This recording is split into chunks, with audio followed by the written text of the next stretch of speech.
The knife was still in her hand when she pounded on the door. Blood dripped from her knuckles onto the frozen porch step, and she didn't care whose it was, hers or his.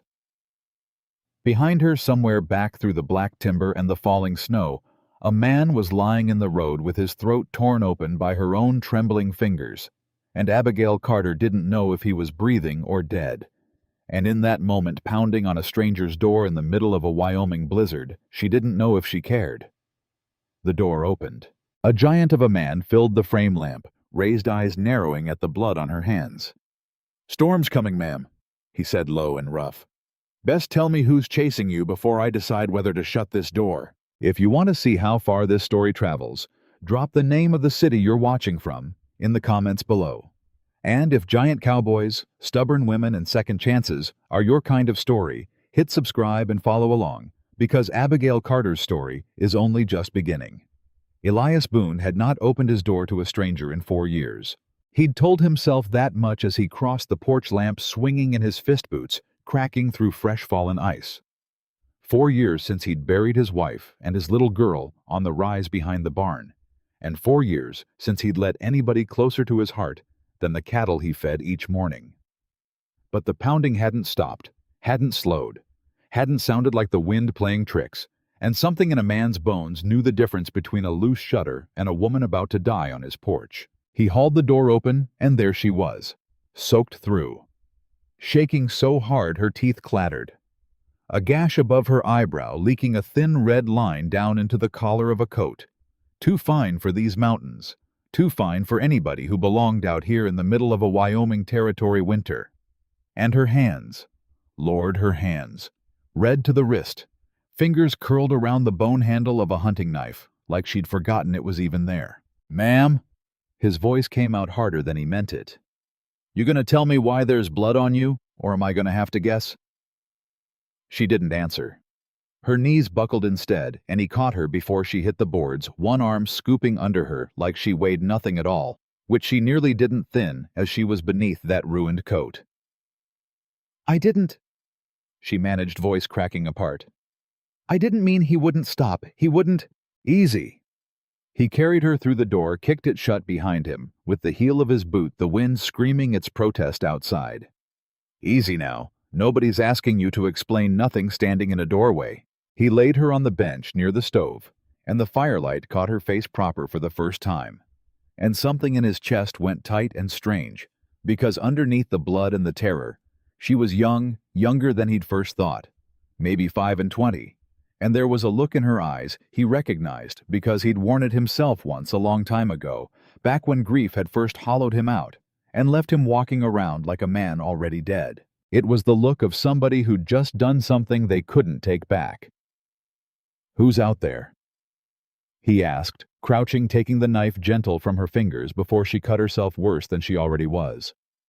"Is there a man coming after you right now tonight in this storm?" She nodded. Just once. Her lips were blue at the edges. "He's on the road," she whispered. "About a mile back. I don't know if he's alive." Another nod, smaller this time, like the word itself might break her in half. Elias stood. He crossed to the wall where his rifle hung, took it down without a word, and for one long moment, Abigail thought he meant to turn it on her, thought maybe this was how it ended. Not out there in the snow, with Nathaniel's hands around her throat, but here in a stranger's cabin at the mercy of a man twice her size and 3 times her strength. "Stay by that fire," he said instead. "Don't move from this spot. I'm going to go see what's on my road." "Wait." She grabbed his sleeve before she could stop herself. Fingers digging into the wool. "Please, don't leave me here alone. I can't be alone right now. He looked down at her hand on his arm, then up at her face, and something passed behind his eyes that she couldn't name yet. Not pity, not suspicion. Something quieter than both. "You're safer in this cabin than you've been in longer than tonight, I'd wager," he said. "But I'm not fixing to leave a half-dead man bleeding out on my road while the wolves start smelling supper. You understand?" She let go. Her hand fell into her lap, and she watched him disappear into the storm with his rifle and his lantern, and for the first time since she'd fled that house in Boston 3 weeks ago, Abigail Carter allowed herself to cry. Not quiet tears, not the careful controlled weeping her mother had taught her was proper for a lady, but great, ugly, shoulder-shaking sobs that came up from someplace so deep inside her she'd forgotten it existed, because the truth was simpler and uglier than anything she could have said out loud to a stranger. Nathaniel Brooks, her sister's husband, a man with soft hands and a smile that had once seemed kind, had followed her 2,000 miles from Boston. He'd found her on the road outside town, dragged her from the wagon that was meant to carry her the last stretch to a job that she'd since learned never existed. He'd pinned her against the wagon wheel with his whole weight hand over her mouth and told her calm as anything, like he was discussing supper, that a woman like her didn't get to run from a family like his, that she belonged to the Brooks name, whether she liked it or not, that nobody back home would believe a word she said, even if she screamed it from the church steps. She hadn't screamed.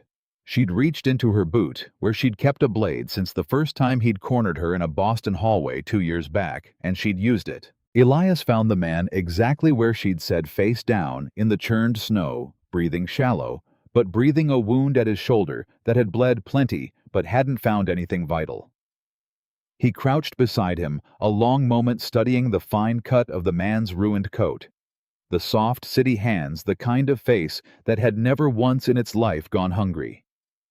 "You the one did this to her?" Elias asked, voice flat as a held gun. Nathaniel's eyes cracked open, glassy with pain and cold. She's mine. My family's. She ran. She's not right in the head. She needs... funny." Elias stood, looked down at him with the particular stillness of a man deciding something important. "She didn't look like she belonged to anybody when she showed up on my porch bleeding and half froze. Looked to me like a woman running for her life." "You don't understand what she is." "No," Elias agreed. "Reckon I don't. But I understand a man twice her size chasing a woman through a blizzard, and I understand which one of you is currently laid out in the snow while the other one's warm by my fire. That tells me plenty. He didn't kill him. He wanted to some old buried part of him, the part that hadn't spoken since he'd buried his wife and daughter, wanted to finish what the girl had started and let the wolves handle the rest. Instead, he hauled Nathaniel up by the collar of his ruined coat, half-dragged him to the old line shack a half-mile off, tied his wrists to the post with rope worn soft from years of gentling green horses, and left him a blanket he didn't deserve. And a warning he'd remember the rest of his days. "You're going to sit here till the storm breaks," Elias told him. "Then you're going to ride back the way you came, and you're never going to come near that woman again. You understand me?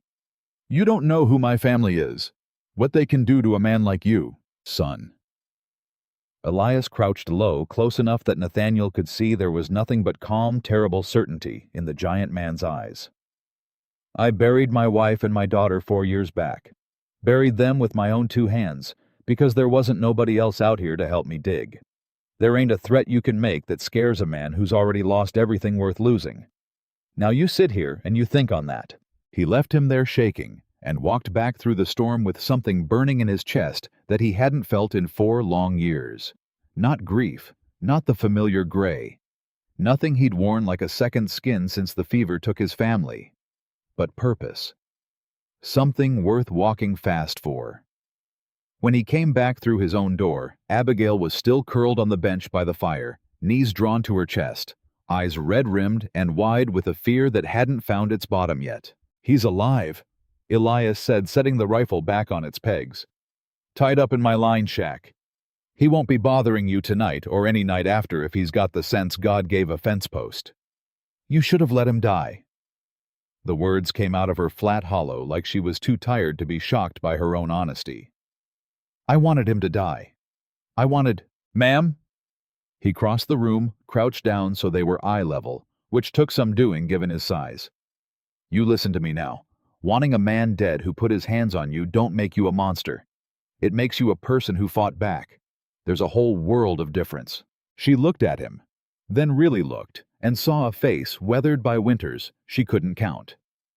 Eyes the pale gray of a sky before snow. A jaw set with the particular exhaustion of a man who'd learned to carry grief without letting it show. He didn't look at her the way Nathaniel had, like she was a problem to be solved, or a possession to be reclaimed.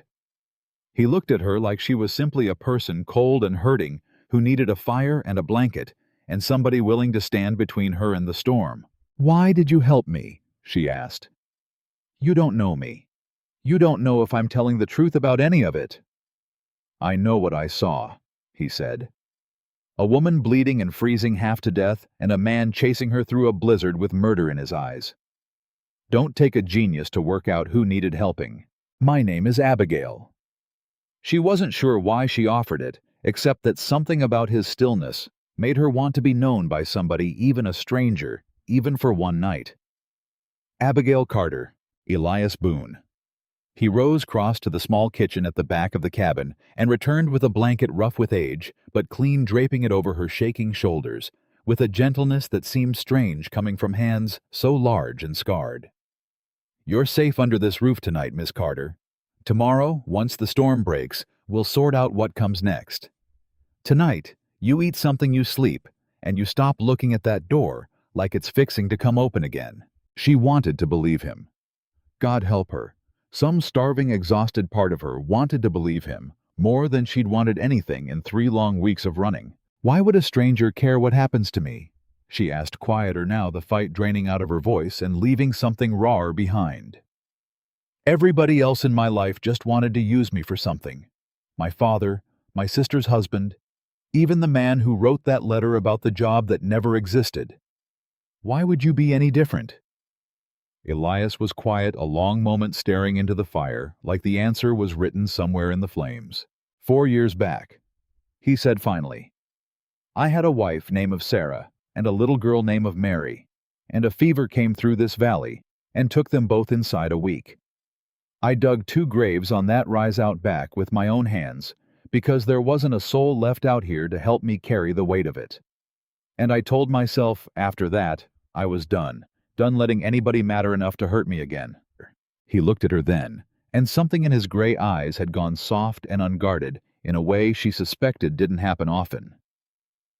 "But a woman doesn't show up bleeding on a man's porch in the middle of a blizzard for him to just look the other way," he said. "I don't know your whole story yet, Miss Carter, but I know a person running from something that's already broken them plenty. And I reckon a man who's been broken himself ought to know better than most how to help somebody else stay standing." Abigail didn't have words for what that did to her chest. This giant, grieving stranger with his dead wife's ghost still living in every corner of his cabin, offering her the one thing nobody in Boston had ever bothered to give her: safety, with no price attached. "Thank you," she whispered, and it came out smaller than she intended, cracked clean through with 3 weeks of terror finally letting go. "Don't thank me yet." He rose, added another log to the fire, watched the flames catch and climb. "Storm's not near done, and neither is whatever's chasing you. Man like the one tied up in my shack don't strike me as the type to let this go quiet. You said his family's got money." "More money than God," Abigail said bitterly. "And more reach than the law out here probably. He'll send men. He'll say I attacked him unprovoked, that I'm—" her voice caught, "that I'm not right in my mind. That's what they always say about women who fight back. Let them come." Elias's voice had gone flat and hard again, the same tone he'd used out in the snow. "This is my land, Miss Carter. Been my family's land 3 generations. Ain't a man in this territory with money enough to walk onto it and take something that ain't his to take." She studied him in the firelight, the size of him, the scars on his knuckles, the particular stillness of a man who'd already survived the worst thing life could hand him and come out the other side, still standing, still capable of kindness, even after grief had every right to hollow him out for good. "You don't even know me," she said again, because it seemed important that he understand the weight of what he was offering. "You don't know what kind of trouble I'm bringing to your door. I know you didn't ask for any of it." He met her eyes, steady and sure. "And I know what it looks like when somebody's spent their whole life being told they're the problem, when the truth is somebody else just never learned to leave well enough alone. Sleep, Miss Carter. Tomorrow the sun comes up whether we're ready for it or not, and we'll figure the rest out then." She didn't sleep. Not really. not with the wind howling against the shutters and the memory of Nathaniel's hands still burning cold against her skin, not with a giant stranger's cabin creaking around her full of some other woman's ghost. But she lay still on the narrow cot he'd made up near the fire, wrapped in his blanket, and for the first time in 3 weeks of running, she let herself close her eyes without listening for footsteps behind her. Because somewhere across that cabin, in a chair, pulled close enough to the door that nobody could get through it without going through him first. Elias Boone sat awake through the whole of that long, howling night, rifle across his knees, watching over a stranger like she was something worth protecting. He didn't know yet what her being there would cost him. The fights still coming, the past that would follow her all the way to his door, no matter how far she'd run, the fire that would nearly take his barn and everything he had left. He didn't know that the woman sleeping fitful and frightened by his hearth would, before the year was through, teach him how to laugh again, how to hope again, how to want something more than simple survival for the first time since he'd buried his family on that quiet rise. All he knew, sitting there in the dark with the storm screaming outside and a stranger's breathing slow and even behind him, was that something had shifted in his chest the moment he'd hauled that cabin door open and found her standing there, bloody and broken, and refusing even then, even at her worst, to stop fighting. And Elias Boone, giant and grieving and long since given up on wanting anything for himself again, found he wasn't in any hurry for that feeling to leave. The storm didn't break until noon the next day, and by the time it did, Elias Boone had already decided 3 things he wasn't ready to say out loud to anybody, least of all himself. The first was that he hadn't slept a full night's sleep in 4 years, not since he'd buried Sarah and Mary on that rise, but he'd slept, actually slept, if only in fits and starts, sitting upright in that chair by the door, with the woman's breathing steady behind him. The second was that he'd caught himself twice watching the rise and fall of her shoulders under that blanket just to make sure she was still there, still breathing, still real, and not some fever dream conjured up by a lonely man's grief.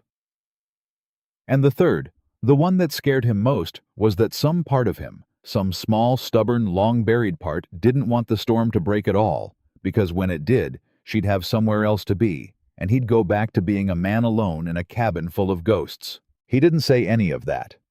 He got up before dawn, quiet as he could manage on floorboards that had learned every one of his footsteps over 15 years.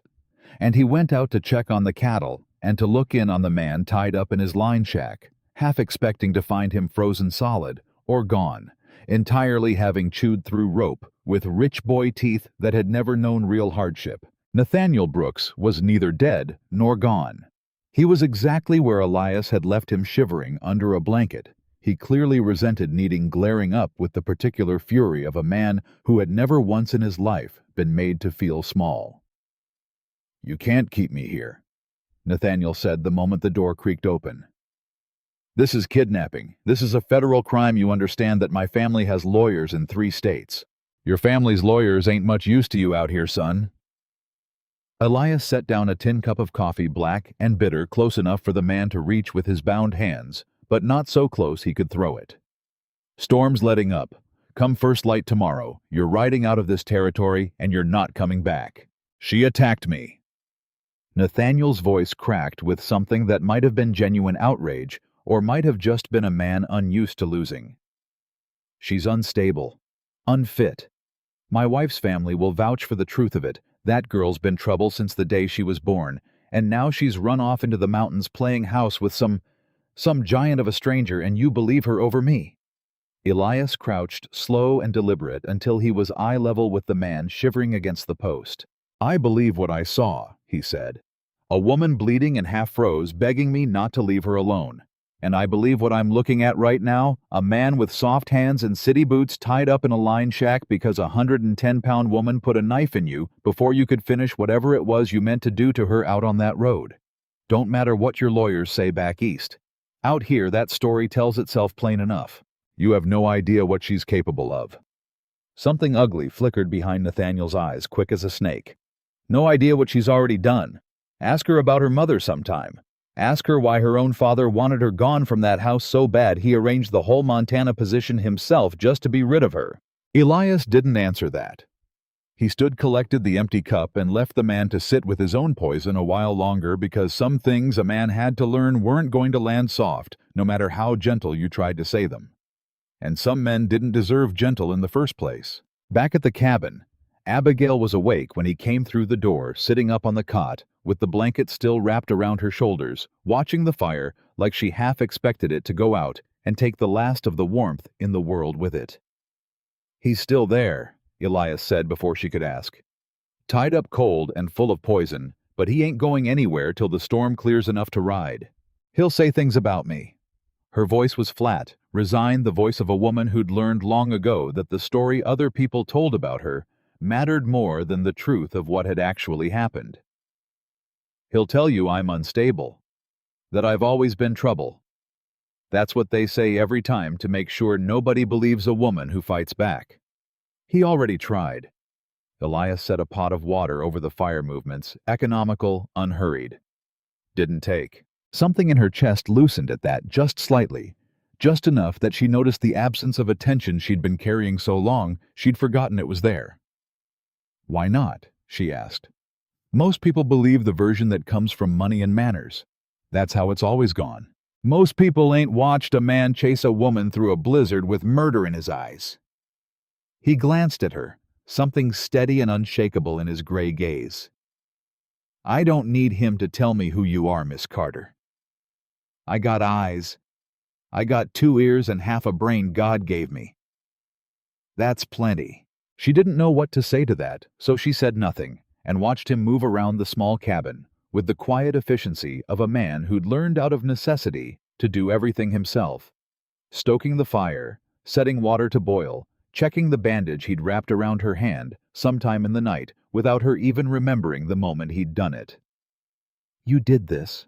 she asked, lifting her bandaged palm. "You'd cut yourself something fierce gripping that knife so tight," he said. "Wasn't deep. Should heal clean if you keep it out of the cold." "I don't remember you doing it." "You were somewhere else in your head." He didn't look up from the fire. Seen that look before. Man gets that way after he's been through something bad enough his mind just leaves for a spell to keep from breaking clean in two. The way he said it, no pity in it, no judgment, just plain recognition, like he was naming a fact of weather rather than commenting on her weakness, undid something in her that 3 weeks of running hadn't managed to touch. She felt her eyes go hot and burning, and she looked away fast, ashamed of how close she'd come to crying in front of a stranger twice in 12 hours. "You don't have to explain nothing to me," Elias said, gentle now, gentler than she'd have guessed a man his size could manage. "Not today. Maybe not ever if that's how you want it. But you're safe under this roof till that storm breaks, and probably longer if you need it. That much I can promise you plain." "Why?" The word came out rawer than she intended. "Why does a stranger care what happens to me?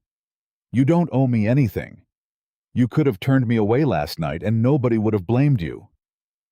He was quiet a long moment, poking at the fire with an iron rod, and when he finally spoke, his voice had gone somewhere distant and careful. "Because 4 years ago, I prayed to a God I'm not sure still hears me, that anybody would have knocked on this door before the fever took my Sarah and my Mary." His jaw tightened just slightly. "Nobody came. Weren't nobody close enough to come, and by the time I rode into town for the doctor, it was already done. I've had 4 years to think on all the ways it might have gone different if somebody'd just knocked on this door in time." He looked at her then, and something in his face had cracked open just enough to let her see the enormity of what he carried day after day alone on this ranch with 2 graves on the hill and a cabin full of a life that had ended without him. "You knocked," he said simply. "I wasn't about to be the reason it ended bad for you too." Abigail didn't trust her voice, so she reached out instead and laid her uninjured hand over his, just for a moment, just long enough to say what words couldn't manage. He went still under her touch, like a man unused to being reached for, and something passed between them in the quiet. Not romance, not yet nothing so simple as that, but recognition. 2 people who understood in their bones what it cost to keep breathing after the worst thing life could do to you. The moment didn't last. Outside, the wind screamed against the shutters, and somewhere out in the line shack, A man who wanted nothing more than to drag her back to a life she'd rather die than return to, sat shivering and plotting. And both of them knew without saying it that the storm's end would bring problems neither of them had solved yet. The days that followed the storm's breaking fell into a rhythm neither of them had expected, and neither of them questioned too hard, for fear that questioning it might make it disappear. Nathaniel rode out at first light, exactly as Elias had promised, his wounded shoulder bandaged, crude, and functional, his eyes full of a fury that hadn't cooled 1 degree in the cold. He said nothing as he mounted the horse Elias had returned to him.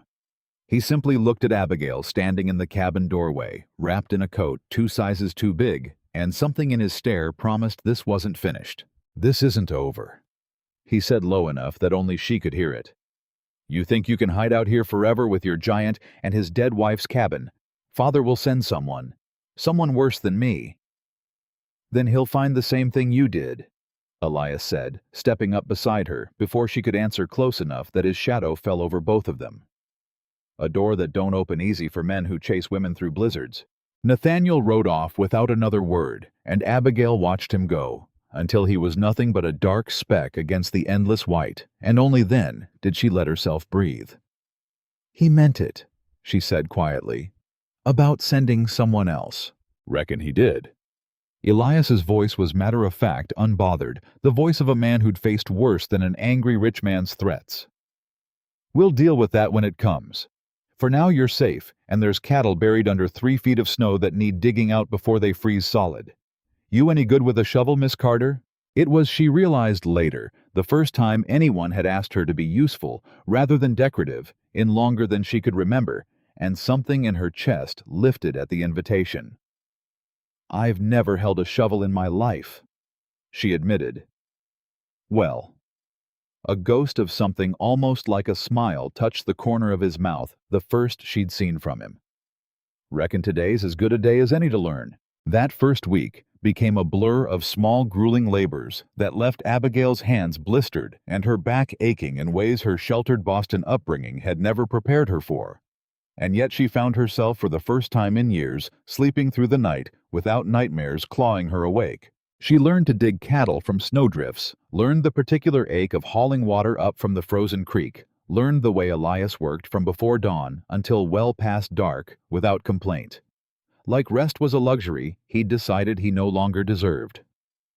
And in the evenings, when the work was done and the fire was lit, she began to notice things about the cabin she hadn't let herself see that first terrified night. A small wooden horse, hand-carved, sitting on a shelf gathering dust. A woman's shawl folded with careful precision draped over the back of a chair nobody sat in.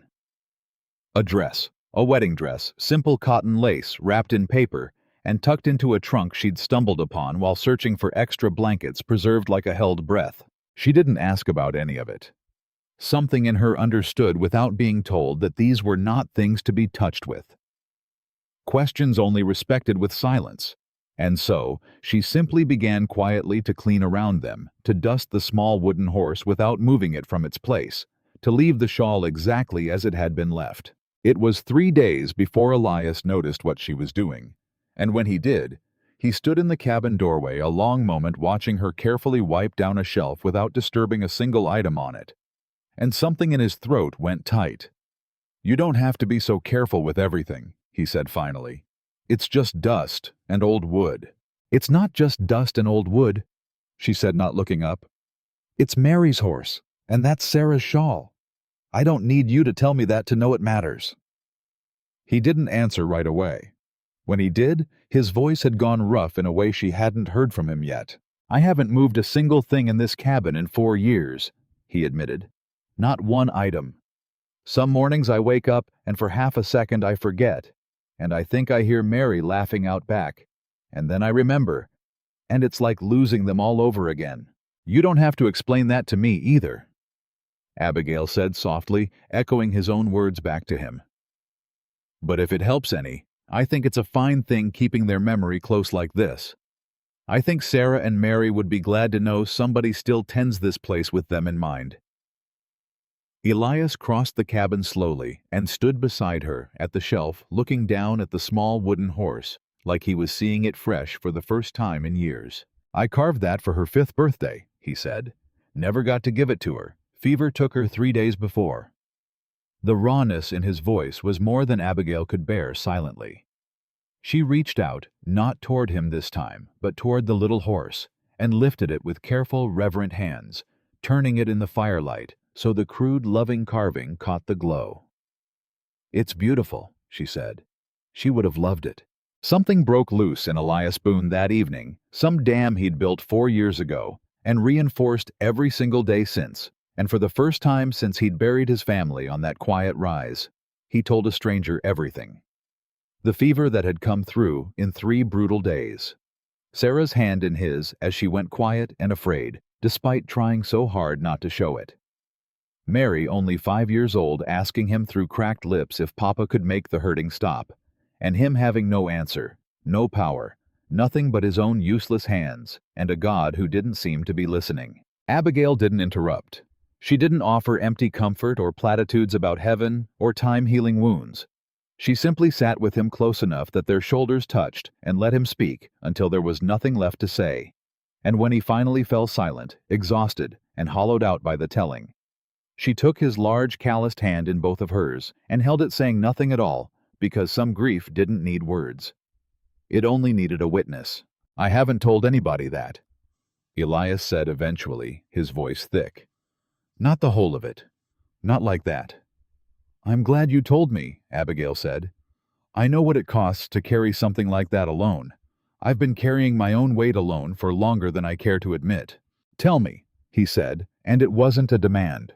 Just an offer, a door held open.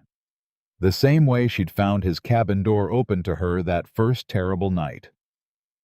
"If you want to, I'm not asking you to. But I'm listening if you need somebody to hear it." And so, for the first time since she'd fled Boston, Abigail Carter told the truth of her own story. Not the polished version she'd have given a stranger in town, but the real ugly shape of it. Her mother dead when she was 12. Her father remarrying a woman who saw Abigail only as an obstacle to be managed.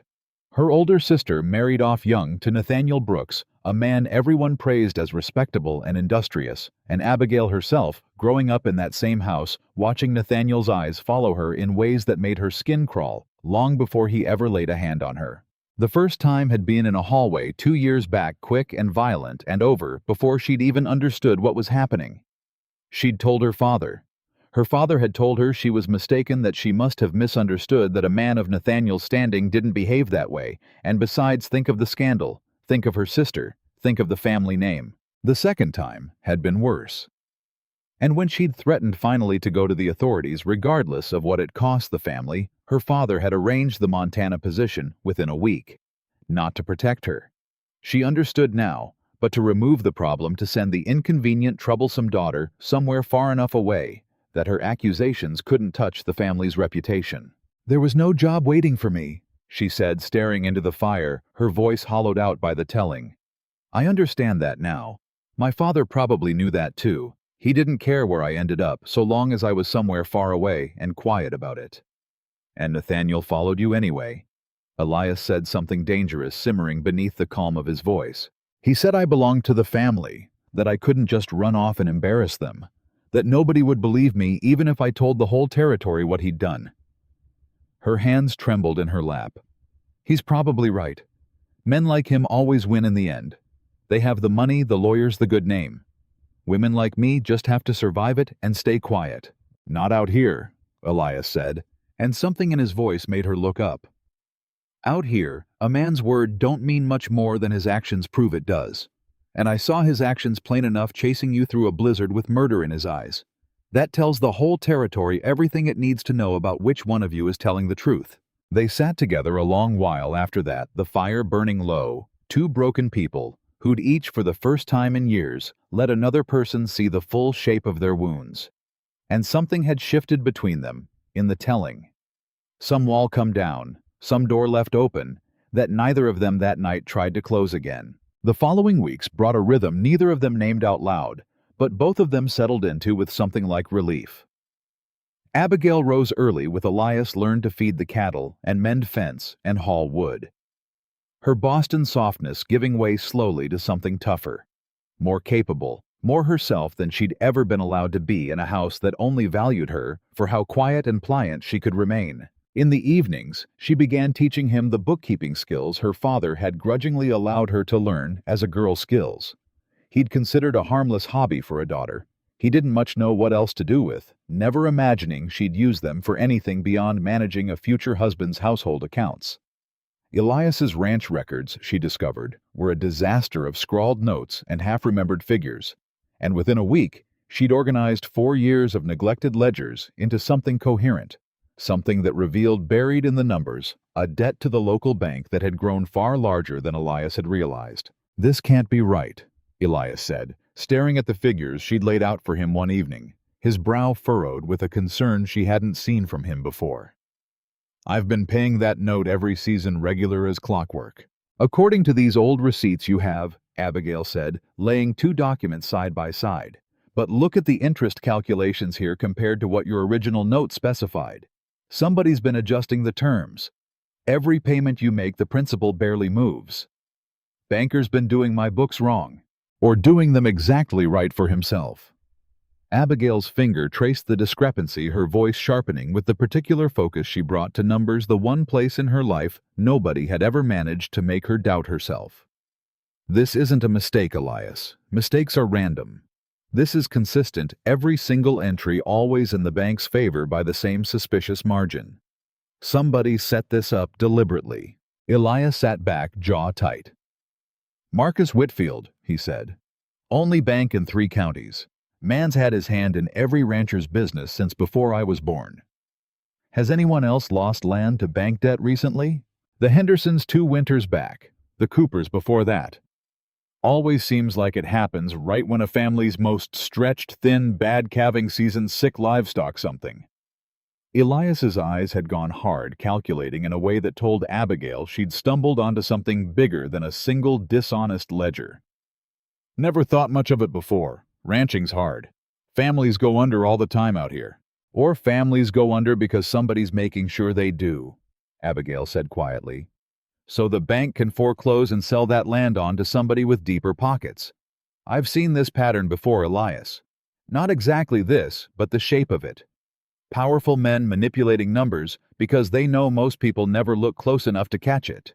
It was the first time since she'd arrived that Abigail saw something other than grief or wariness in Elias Boone's gray eyes. What she saw instead was the particular fire of a man who'd spent 4 years believing himself alone against an unfair world, discovering suddenly that the unfairness had a name and a face, and perhaps a weakness that could be found and exploited in return. "You could prove this?" he asked. "On paper, something a judge would believe. Given enough records and enough time, yes." Abigail felt something steady settle into her chest, a purpose she hadn't felt since long before Nathaniel had ever laid a hand on her. "I'd need to see other ranchers' books too, if they'd let me look. If the pattern's consistent across multiple families, that's not one dishonest calculation. That's a scheme. Whitfield won't like folks poking around his books."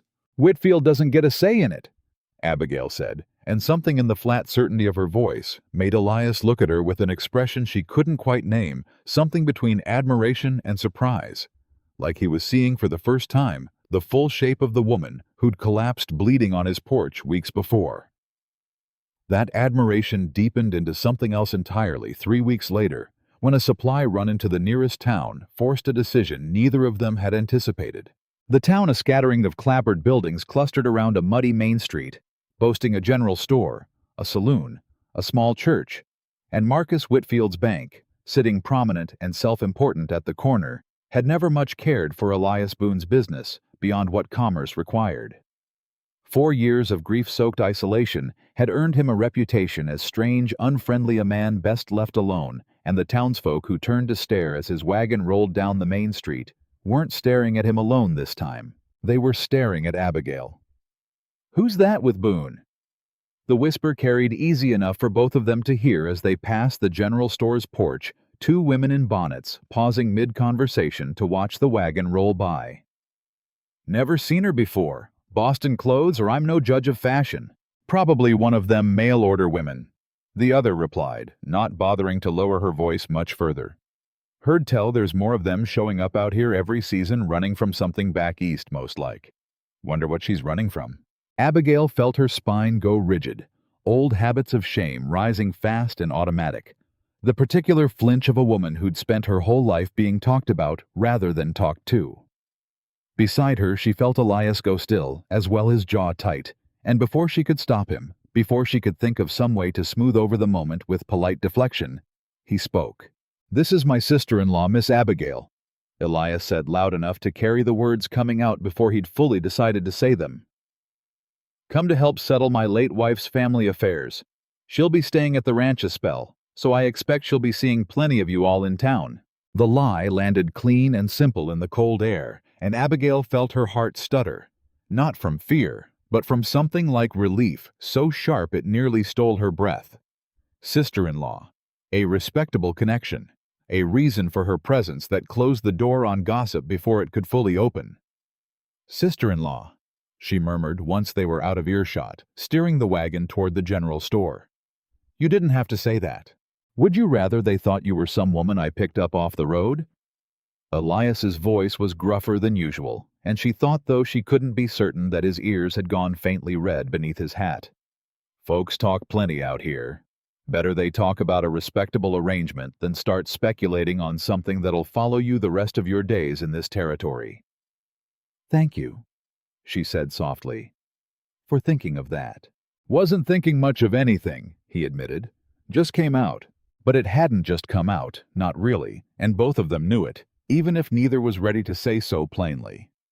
The lie settled over the following weeks like a comfortable coat worn easily, worn often, until Abigail found herself introduced as Elias's sister-in-law to the pastor, to the general store owner, to the handful of ranching families scattered across the valley, who began slowly, cautiously to include the Boone Ranch in their circle of neighborly visits again for the first time since Sarah and Mary's deaths. And the strange thing, the thing Abigail hadn't expected, was how naturally the lie began to feel less like a lie and more like a truth. They simply hadn't earned the right to name yet. She caught herself one evening in early spring, watching Elias mend a section of fence. His shirt sleeves rolled to the elbow, despite the lingering cold sweat beating at his temple from the effort. And something in her chest turned over slow and warm and entirely unfamiliar. She caught herself wanting to bring him coffee, not because it was expected of her, but because she wanted to see the small private smile he gave her, when she did the one that had grown less rare with each passing week, the one that had started to feel dangerously like it belonged to her alone. Elias caught himself doing the same. He found reasons to linger near the cabin in the mornings when Abigail was working through the ledgers, watching the concentration on her face, the way she chewed the end of her pencil when a column of figures didn't add up right. The fierce satisfaction that crossed her features when she finally cracked whatever puzzle Whitfield's dishonest bookkeeping had set for her. He found himself more than once standing in doorways just to watch her laugh, really laugh, unguarded and bright, at something one of the ranch hands he'd hired back on for spring work had said, a sound he hadn't realized how badly he'd missed hearing in his own home until she'd brought it back. Neither of them spoke of it directly. Both of them felt it building slow and undeniable in every small gesture, the way he made sure her coffee was poured before his own, the way she'd taken to leaving a lit lamp in the window on evenings he worked cattle past dark. The careful, charged silence that fell between them sometimes in the cabin at night, two people sitting close by the fire, aware of every inch of distance between their hands, neither quite brave enough to close it. It was Reverend Caldwell, the town's soft-spoken pastor, who first said aloud what neither of them had yet dared to name. "You've brought life back to that man," the Reverend told Abigail one Sunday after service, while Elias helped load supplies into the wagon a short distance away. "4 years, I watched Elias Boone go through the motions of living without ever quite managing it. First time I've seen him smile in church since before the fever took his family. We're just family, helping family," Abigail said, the lie coming easier now than it had any right to. The Reverend's eyes were kind and knowing and entirely unconvinced. "Course you are," he said gently. "Whatever you two need to call it, Miss Carter, I'll say this plain, that man looks at you like the sun's decided to rise twice in one day. Don't imagine that's the way a brother looks at his late wife's sister, but I'm just an old preacher. What do I know?" Abigail didn't have an answer for that, and she was still turning the Reverend's words over in her mind 3 days later, when the first real crisis of the spring arrived, sudden and violent, and forced her hand before she was ready to name what she felt. A late blizzard rolled through without warning. The kind of freak spring storm that old-timers in the territory spoke of with particular dread, burying the newly thawed ground under another foot of punishing snow and driving temperatures back down hard enough to threaten the season's first calves. Elias was out before dawn, working alone in conditions no sane man would choose, trying to move the herd to shelter before the worst of it hit, and Abigail watched him disappear into the white, with a fear that had nothing to do with propriety and everything to do with something she hadn't yet let herself name. When he didn't return by midday and the storm only worsened, Abigail did something she'd never once in her sheltered Boston life imagined herself capable of. She saddled a horse badly clumsily, with hands numb from cold and terror both, and rode out into the blizzard after him. She found him an hour later, half collapsed against a drift, his horse spooked and gone, his leg twisted at a wrong angle beneath him, a young calf clutched against his chest to keep it from freezing where its mother had already succumbed to the storm. Elias. She was off her horse and at his side before conscious thought caught up with instinct, hands running over him, frantic and searching, checking for blood, for breaks, for anything that might explain why a man built like a mountain was lying broken in the snow.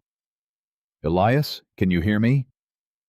"Legs busted," he managed through gritted teeth, his face gray with pain and cold. "Horse threw me trying to get this calf clear. You shouldn't be out here, Abigail. It's not safe. You need to—" "I need to get you home," she said, fierce and certain, cutting off whatever noble protest he'd been about to make about her own safety. "Don't you dare tell me to leave you out here. I'm not doing it." Getting him onto her horse took nearly everything she had. Sheer stubborn will, more than any real strength. Elias half-conscious with pain and doing his best to help. Despite it, both of them soaked through and shaking with cold. By the time she'd managed it, the rescued calf bundled inside her own coat against her chest for warmth. The ride back to the cabin was the longest of Abigail's life, every minute stretched taut with fear that she'd lose him to the cold, before she got him to shelter every labored breath from him, a small, terrible mercy that meant he was still fighting. She got him inside. She got the fire roaring. She set his leg herself, guided by nothing but a half-remembered medical text she'd once read, out of idle curiosity and sheer desperate determination not to fail him. And Elias bore the setting of a broken bone, without more than a strangled groan, his hand crushing hers hard enough to bruise his eyes, locked on her face the entire time, like she was the only solid thing left in a world gone sideways. "You came for me," he said afterward, once the leg was splinted and the worst of the shaking had eased, once the calf was wrapped warm by the fire, and beginning to bleat for its mother, in a way that broke both their hearts a little. "Rode out into a blizzard you'd never seen the like of on a horse you barely know how to handle, because you thought I might need you. Of course I came for you." The words came out rougher than she intended, thick with the fear that still hadn't fully drained out of her. "What did you think I'd do, sit here by the fire, wondering if you were dying out there?" "Most folks would have," he said quietly. "Most folks wait for the storm to pass and hope for the best." "I'm not most folks," Abigail said. "And you're not most people to me, Elias Boone. Not anymore. Haven't been for a while now, if I'm honest, and I think you know that same as I do." The words hung in the firelit cabin between them, finally spoken, finally real, and Elias reached up with the hand that wasn't shaking from pain and cold, and cupped her face with a tenderness that stole the breath clean out of her lungs. "I told the whole town you were my sister-in-law," he said, his voice rough. "Been telling myself the same lie near as long. But I haven't thought of you as kin, Abigail. Not once. Not since that first night you showed up bleeding on my porch, and I found myself hoping the storm would keep you here a while longer. Elias, I'm not asking for anything you're not ready to give," he said quickly, gently. Some old fear flickering behind his eyes, the fear she understood suddenly of a man who'd loved and lost everything, once already terrified of wanting something that much again, only to have it taken. I know what you've survived. I know trusting a man with your heart after what Nathaniel did isn't a small thing. I just needed you to know the truth of what I feel, whatever you decide to do with it." Abigail didn't answer with words. She leaned forward, slow enough to give him every chance to stop her, and pressed her lips to his soft and searching, and felt him go still with something like disbelief, before his hand came up to cradle the back of her head, deepening the kiss with a tenderness that undid every wall she'd spent years building against exactly this kind of vulnerability. When they finally broke apart, both of them breathless, both of them wearing matching expressions of stunned wonder. Elias let out a laugh, a real laugh, rusty with disuse, but unmistakably genuine. The sound Reverend Caldwell had spoken of, the sound Abigail realized she'd been unconsciously working toward drawing out of him for weeks. "Well," he said, "reckon that answers that." "Answers. Reckon it does." Abigail agreed, smiling, despite the tears standing bright in her eyes. Tears for the storm they'd survived, for the truth finally spoken, for a happiness she'd never once let herself imagine might still be possible after everything Nathaniel had tried to take from her. But even as they sat together by the fire, the rescued calf finally settling into exhausted sleep between them, the broken leg propped careful on a stack of blankets, neither of them could fully shake the knowledge that this fragile, hard-won peace existed inside a storm that hadn't truly passed yet. Not the blizzard outside, which had already begun to weaken toward dawn, but the one still building somewhere back east, where a man with soft hands and a bruised ego and a family fortune behind him was even now deciding exactly how far he was willing to go to reclaim what he still believed belonged to him. 3 days later, once Elias's leg had stabilized enough for him to sit upright and manage the ranch's business from a chair by the fire, a letter arrived by the hand of a writer Abigail didn't recognize. A young man, nervous and unwilling to meet her eyes, who delivered the sealed envelope and departed again without waiting for a reply. The handwriting on the front was her father's. Abigail's hands shook as she broke the seal, and Elias watched her face carefully from his chair, his own expression darkening as he read whatever he could see reflected in hers. "He knows where I am," she said finally, her voice gone thin and cold. "Nathaniel told him. Father says—" She had to stop, had to steady herself against the wave of old familiar dread that rose up at her father's words, even secondhand, even from 2,000 miles away. "He says I've embarrassed the family enough with my accusations and my running off, and now with rumors reaching Boston of me living unmarried under a strange man's roof out west. He says if I don't return within the month and make things right with Nathaniel's family, he'll have no choice but to have me declared unfit and committed for my own protection and the family's good name." "Committed?" Elias's voice went sharp and dangerous. "To an asylum. It's what powerful families do out east when a woman becomes inconvenient." Abigail's hands had gone white-knuckled around the letter. Enough money, enough influence, and a doctor willing to sign the right papers, and any woman can be declared hysterical unfit, in need of institutional care. It's happened to women I knew growing up, women who simply refused to marry who they were told to or who spoke too loud about things they weren't supposed to speak of. "He can't reach you here." Elias's voice was fierce despite the pain still evident in his face. "This is Wyoming territory, Abigail. Your father's Boston influence doesn't carry weight out here." "Doesn't it?" Abigail's laugh came out bitter and frightened both. "Nathaniel found me once already. Money finds ways, Elias. It always has. That's the whole lesson of my life so far. Money and power always find a way to win, no matter how far a person runs, no matter how carefully they hide." Elias reached out despite the awkward angle of his splinted leg and took her hand firm in his. "Not always," he said low and certain. "Not this time. You've got something now you didn't have before, Abigail. You've got a home. You've got people who'll stand between you and anybody who comes to take you against your will. That's not nothing." "It's not enough either," she said quietly. "Not against the kind of money my father commands. Not against the kind of lawyers who can make an asylum commitment look like a mercy instead of a crime." "Then we fight smarter," Elias said, And something in the steady certainty of his voice, despite his broken leg, despite the fresh threat now hanging over both their heads, gave her the first real flicker of hope she'd felt since the letter arrived. You taught me to read Whitfield's crooked ledgers plain as day. Taught me that the truth laid out proper beats a rich man's lies every time given the right ears to hear it. We'll build the same case against your father and Nathaniel that we're building against the bank. Every lie has a paper trail somewhere, Abigail, if a person knows how to look for it. You'd do that. Help me fight my own family. I'd do a sight more than that, Elias said, and something in his gray eyes had gone fierce and unshakable, the look of a man who'd already decided without needing to say the words, yet exactly how far he was willing to go to keep her safe. I already lost one family to something I couldn't fight no matter how hard I tried. I'm not about to sit idle and lose another to something I can.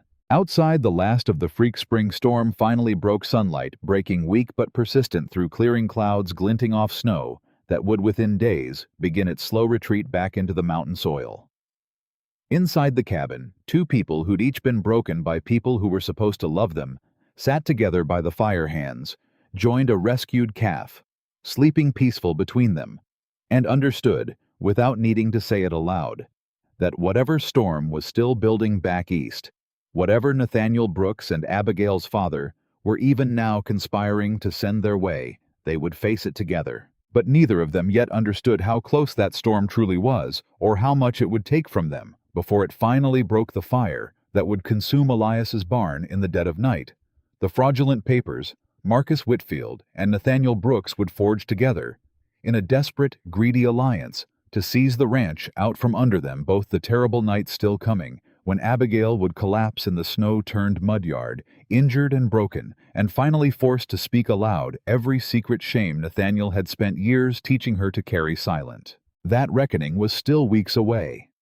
For now, there was only the fire and the quiet, and a hand held tight in another's, and the fragile, hard-won belief that maybe after everything two broken people had found in each other, something worth fighting the whole world to keep. The wagon wheels leaving fresh ruts in the mud-churned yard were the first warning, arriving 3 weeks after Elias's leg had healed enough for him to walk without the cane Abigail had carved him from ashwood.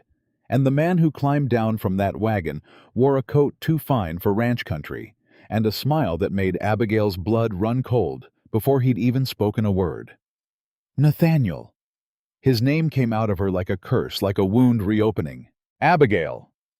Nathaniel Brooks removed his hat with theatrical courtesy, his eyes sweeping over the ranch, the mended fence, the cabin with smoke curling from its chimney, cataloging it all, like a man appraising property he already considered his. You're looking well. Ranch life agrees with you, it seems. Though I confess I expected to find you thinner, more desperate. What are you doing here? Elias stepped between them before Abigail could answer, his broken leg fully healed. Now his shoulders set with the particular stillness she'd learned meant danger. I've come to bring her home. Nathaniel's smile didn't waver. Her father sent me personally this time, given how poorly the last attempt went. He's prepared to be generous considering the circumstances. No charges will be filed regarding my injuries. No scandal will follow her back to Boston, provided she comes willingly and puts an end to this. He gestured vaguely at the ranch, at Elias, at the whole of the life Abigail had built in the months since that first blizzard, this arrangement. I'm not going anywhere with you, Abigail said, her voice steadier than she felt. I rather think you are. Nathaniel's smile finally slipped, just slightly revealing something colder underneath. You see, I've had time to think these past months about why you really ran. And I've come to understand something about you, Abigail, that I don't believe you've told your giant cowboy friend here. Don't. The word came out of her sharp with warning, but Nathaniel only smiled wider. Did she tell you? He said, turning to Elias with theatrical concern. About her mother? About what really happened the night her mother died? Because the story the family tells is that it was a fever, same as took your own wife. I understand how tragic, how fitting you'd find each other. But that's not quite the whole truth, is it, Abigail? Stop it. Abigail's hands had begun to shake. Her mother took her own life. Nathaniel said the words landing deliberate and cruel in the cold air. threw herself from a window rather than continue living with a husband who'd made her existence a misery. And do you know who found her 12 years old? And it was Abigail who found her mother's body in the garden. Abigail, who's carried that secret shame ever since, terrified everyone would look at her and see madness running in the blood just waiting to surface. Isn't that right, dear? Isn't that the real reason you ran, not just from me, but from the fear of becoming exactly what your mother was? The silence that followed was absolute. Abigail stood frozen, every terrible truth Nathaniel had just spoken aloud, landing like physical blows, and she couldn't bring herself to look at Elias. Couldn't bear to see whatever expression now lived on his face. Pity, or worse, doubt, the first crack in the foundation of safety she'd allowed herself to believe in. "Is that true?" Elias asked, and his voice was quiet, careful, giving nothing away. "Yes." The word tore out of her raw. "Yes, it's true. I found her. I was 12 years old and I found my mother in the garden, and I've spent 13 years terrified that grief like that lives in me too, waiting to surface, and I never told you. Because I was ashamed, because I thought if you knew you'd look at me the way everyone back home looks at me, like I'm one bad day away from becoming her." Elias crossed the space between them in 3 long strides, and before Nathaniel could react, before Abigail could brace herself for whatever rejection she'd convinced herself was coming, Elias pulled her into his arms, fierce and certain, his hand cradling the back of her head. "That's not shame," he said loud enough for Nathaniel to hear every word. "That's grief, Abigail. A little girl finding her mother like that, that's not a mark against you. That's a wound same as I carry from watching Sarah and Mary die in front of me and being powerless to stop it. Don't you dare let this man make you believe your pain is a flaw. You're touching." Nathaniel's composure finally cracked entirely, his voice rising with genuine fury now. "You'd choose this broken, unstable woman over everything her family could offer you. Do you have any idea the money involved, Boone? Her father would pay handsomely to make this whole embarrassment disappear quietly. More money than you'll see in 10 years of scraping a living off this frozen dirt." "I don't want your money," Elias said, still holding Abigail steady against him. "Never did. And I don't much care what secrets you think you're holding over her, because near as I can tell, the only person in this yard who's actually done something shameful is the man who put his hands on a woman who never once welcomed it, and who's now trying to use a dead mother's grief as a weapon." Nathaniel's jaw worked, fury and calculation warring visibly behind his eyes, and when he spoke again, his voice had gone quiet in a way that frightened Abigail more than his shouting ever could. "You'll regret this," he said. "Both of you. I gave you the chance to end this quietly, Abigail. You should have taken it." He left without another word, his wagon rattling back down the frozen road, and Abigail sagged against Elias's chest the moment he was out of sight, all her carefully held composure finally breaking apart into ragged, exhausted tears. "I should have told you," she whispered. "About my mother. I should have trusted you with it sooner. You told me when you were ready." Elias pressed his lips to the top of her head, holding her steady through the shaking. "That's how trust works, Abigail. It doesn't run on anybody's timeline, but the person who's earned the right to give it. I'm not angry you waited. I'm only sorry that man used it to hurt you before you got the chance to give it to me on your own terms." "He's not finished," Abigail said, pulling back enough to search Elias's face. "You heard him. He said we'd regret this. Nathaniel doesn't make idle threats, Elias. Whatever he's planning, it's already begun." She was right, though neither of them understood the shape of it until 4 nights later, when Abigail woke to the smell of smoke and Elias's shout tearing through the cabin's darkness. "Fire! Abigail, the barn's burning!" She was out of bed and into her boots before conscious thought caught up, following Elias's silhouette out into a night gone orange and roaring. The barn engulfed in flames that reached hungry fingers toward the star-scattered sky, the terrified screaming of trapped cattle cutting through the crackling roar of the fire. The gate. Elias was already running toward the burning structure, his voice raw with desperate urgency. "I've got to get the gate open before they're trapped." "Elias, wait." But he was already gone, disappearing into smoke thick enough to swallow him whole. And Abigail felt something in her chest seize with a terror sharper than anything Nathaniel had ever managed to inflict. She didn't think. She grabbed a horse blanket from the fence post, soaked it in the water trough with hands that shook so badly she nearly dropped it twice, and followed him into the smoke without a single thought for her own safety. She found him wrestling the barn gate's stuck latch flames, licking dangerously close to the wooden frame above him, cattle bellowing in terrified panic on the other side. "Get out of here!" he shouted, not even looking at her, every ounce of his focus locked on the stubborn latch. "Abigail, this whole structure could come down any second you need to. I'm not leaving you." She threw the wet blanket over both their shoulders and grabbed the other side of the latch, adding her strength to his. "Pull, Elias, pull now." Together they wrenched the latch free and the gate swung open, just as a support beam overhead groaned with an ominous, splitting crack. Cattle poured out past them in a panicked, stampeding rush, and Elias grabbed Abigail and threw them both sideways away from the doorway just as the beam gave way entirely, and half the barn's roof came crashing down in a shower of sparks and burning debris. They landed hard in the mud. Elias's body curled protective over Abigail's, and for one suspended terrible moment, neither of them moved. The roar of the fire and the screaming of scattered cattle, the only sound in a world that had narrowed down to the desperate fact of both their hearts still beating. "Are you hurt?" Elias's voice was frantic, his hands running over her checking for injury, with the same desperate urgency he'd shown checking his own cattle. "Abigail, say something. Are you burned, are you?" "I'm all right." Her voice came out shaking, but whole. "I'm all right, Elias.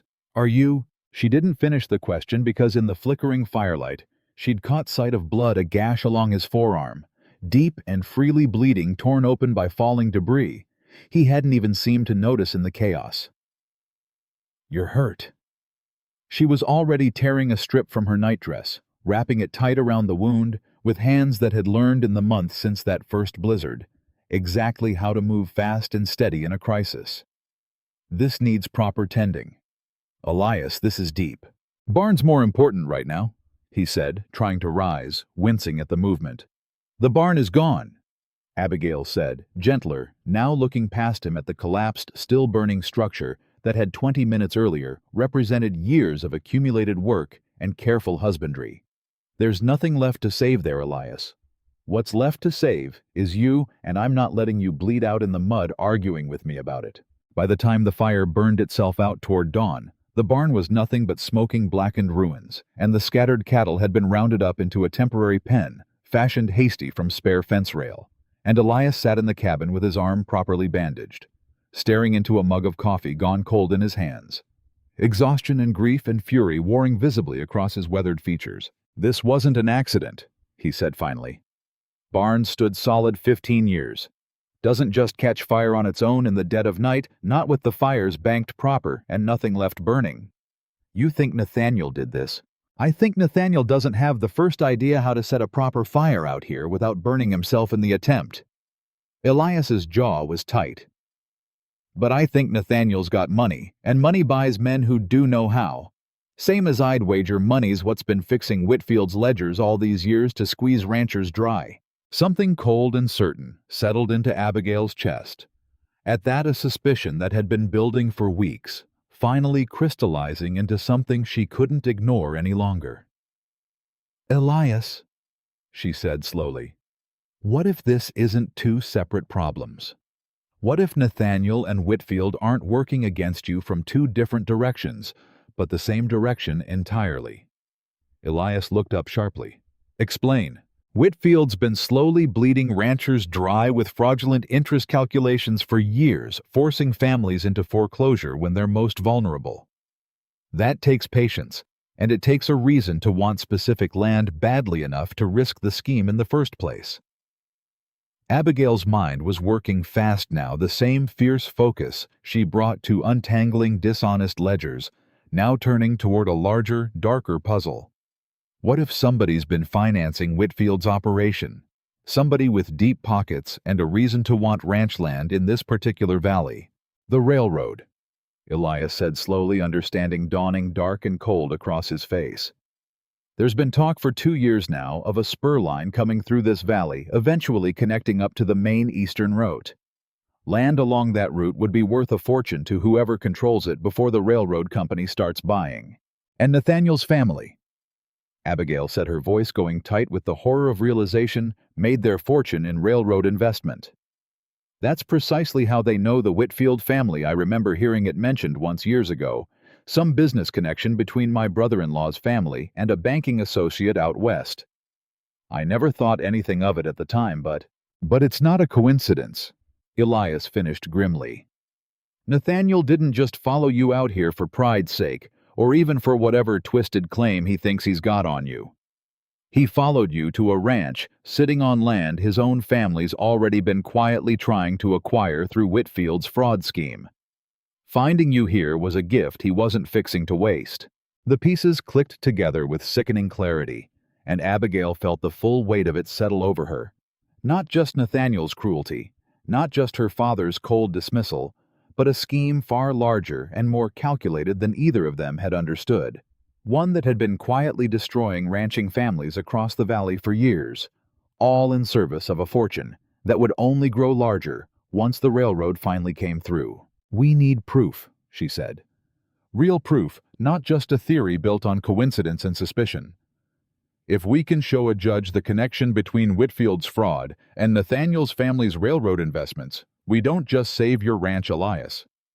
We save every family Whitfield's already ruined, and every family he's still planning to ruin." "That's a tall order," Elias said. "Whitfield's not likely to just hand over evidence of his own crimes."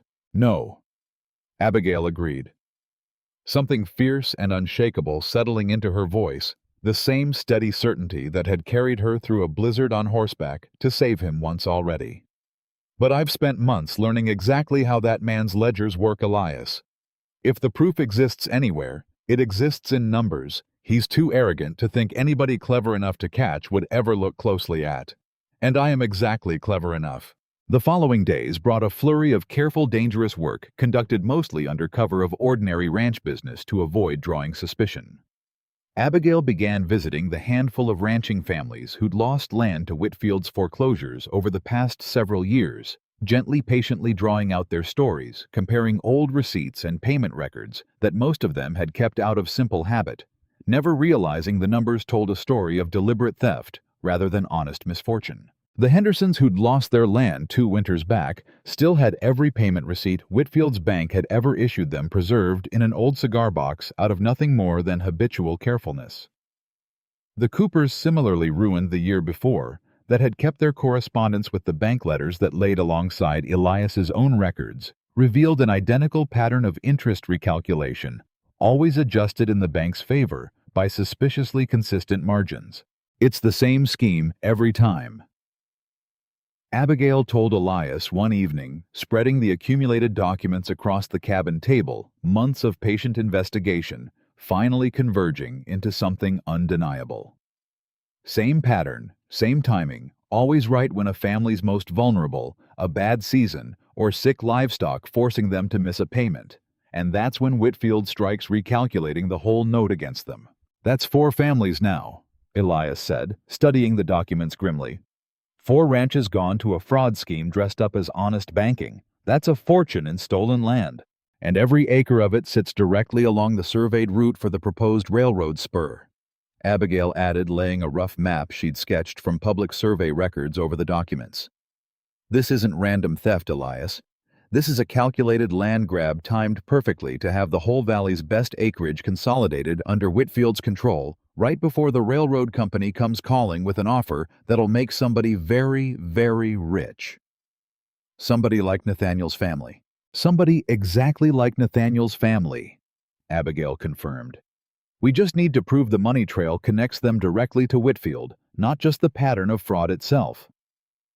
That proof arrived sooner than either of them expected, and far more dramatically, 3 days later, when a young clerk from Whitfield's own bank appeared at the ranch's door, pale and shaking, clutching a leather satchel against his chest like it contained his very life. "Mr. Boone, Miss Carter."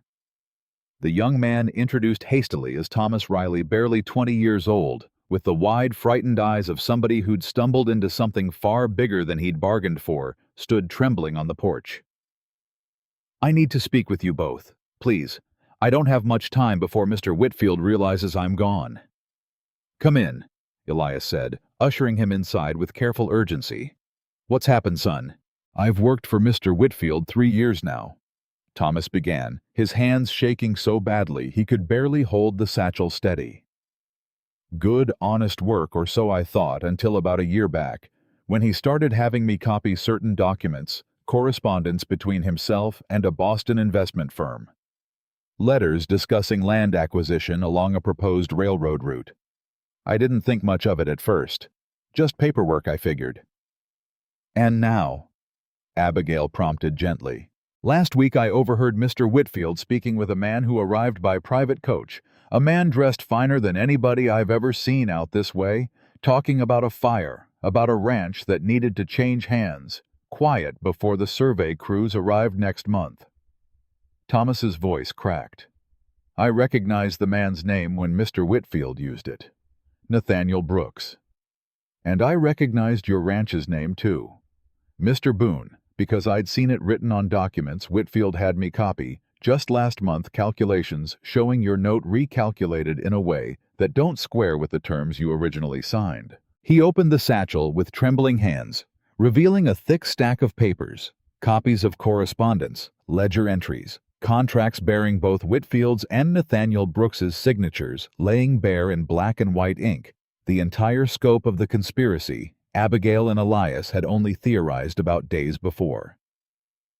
"Why bring this to us?" Elias asked, though the gratitude in his voice was unmistakable, even beneath the wariness. "You're risking a great deal, son, coming here with this. Because my own family lost land to a scheme just like this one back in Kansas before we came out here." Thomas said, his voice steadying now with something like determination. "I didn't understand at the time what had really happened to us. I understand now. And I won't be part of doing the same thing to good families out here, not even for steady wages and a roof over my head." The evidence Thomas Riley brought that night proved more damning than either Abigail or Elias had dared hope. Direct correspondence between Whitfield and Nathaniel's family investment firm, explicit discussion of the land scheme. Precise calculations showing exactly how the fraudulent interest recalculations had been designed. And most damning of all, a letter in Nathaniel's own hand, dated just days after his failed attempt to reclaim Abigail from Elias's ranch, explicitly instructing Whitfield to accelerate the foreclosure timeline on the Boone property by any means necessary, including, if required, more direct methods of persuasion. "This is a confession," Abigail breathed, reading the letter twice to be certain she understood its full weight. "Elias, this is Nathaniel practically admitting to ordering the fire." "Then we take it to the territorial judge," Elias said, his voice hard with a fury he'd been holding carefully in check for days. "All of it. Every family Whitfield's ruined, every dollar he's stolen, every fire he's likely had a hand in setting. We end this." But before they could act on that resolve, before the sun had even fully risen, the next morning, trouble arrived once more, this time in the form of 6 armed men, riding hard into the ranch yard, led by a face Abigail recognized instantly with a jolt of pure terror. Marcus Whitfield himself, flanked by hired men, whose weathered, dangerous faces made clear their purpose had nothing to do with honest banking business. "Miss Carter." Whitfield's voice carried the particular oiled courtesy of a man used to getting his way through intimidation dressed up as civility. "I understand you've been asking a great many questions around the valley these past weeks. Questions that don't concern you about business arrangements that are, frankly, none of your affair. Your fraud concerns every family you've stolen from," Abigail said, standing firm beside Elias, despite the fear hammering hard in her chest at the sight of 6 armed men in the yard. "We have proof, Mr. Whitfield. Every fraudulent recalculation, every stolen acre, and your correspondence with Nathaniel Brooks, discussing exactly how you plan to steal this ranch too." Something flickered dark and dangerous behind Whitfield's eyes. "That's a serious accusation, Miss Carter, coming from a woman whose own family, I understand, has already declared unfit for reliable testimony." "She's plenty reliable," Elias growled, stepping forward, his whole body coiled with barely restrained fury. "And you're trespassing on my land, Whitfield. I'd suggest you and your men ride out before this gets any uglier than it already is. I don't think you understand your position, Mr. Boone. Whitfield's voice had gone cold now, all pretense of courtesy stripped away. "That fire that took your barn was merely a suggestion. A gentle one, all things considered. I've come today to offer you a far more generous arrangement than you deserve. Sign the ranch over quiet and clean, and you and your Miss Carter can ride off into whatever future you please unharmed. Refuse, and I promise you the next fire won't be quite so contained, and it won't be your barn that burns." The threat hung heavy and unmistakable in the cold morning air, and Abigail felt Elias go rigid beside her, understanding exactly what Whitfield was implying, that the cabin itself, with both of them inside it, might be the next target. "You'd burn us alive rather than face honest justice?" Abigail said, her voice shaking with fury now, rather than fear. "That's who you really are, isn't it? Not a respectable banker at all. Just a thief and a coward hiding behind good manners and expensive suits. Careful, Miss Carter." Whitfield's smile had gone thin and dangerous. "A woman with your reputation ought to mind her tongue around men who could make her disappear entirely, and nobody in this territory would think twice to question it. Unstable woman prone to hysterics. Family already concerned for her welfare back east. Why, it'd hardly raise an eyebrow if such a woman met with some unfortunate accident out here in the wilderness, would it?" It was Abigail understood in that frozen, terrible moment. An explicit threat on her life, delivered with the same casual, oiled courtesy Whitfield had used to discuss stealing an entire valley's worth of ranch land, and something in her chest went cold and still with the recognition of exactly how far this man was prepared to go to protect his scheme. "You'll have to get through me first," Elias said, stepping fully between Abigail and the 6 armed men, his voice gone low and lethal in a way she'd never heard from him before. "And I promise you, Whitfield, that won't be so easy as burning down an empty barn in the dead of night." For a long suspended moment, nobody moved. Whitfield's eyes flicked over Elias's massive frame, calculating the odds, even with 6 armed men at his back, and something in his composure finally cracked, just slightly betraying the truth that for all his money and scheming, he was underneath it all, a coward who preferred fraud and fire to any honest confrontation. "You have until the end of the week," he said, finally gathering the reins of his horse. "Sign the ranch over and quietly leave this territory, both of you, or I promise you'll regret whatever foolish loyalty you're clinging to. This is your only warning." He rode off with his men, and the moment they were gone, Abigail's legs finally gave out from under her, the adrenaline that had kept her standing, draining away all at once, leaving her shaking and breathless in Elias's arms. "He'll kill us," she whispered. "Elias, he as good as said it plain.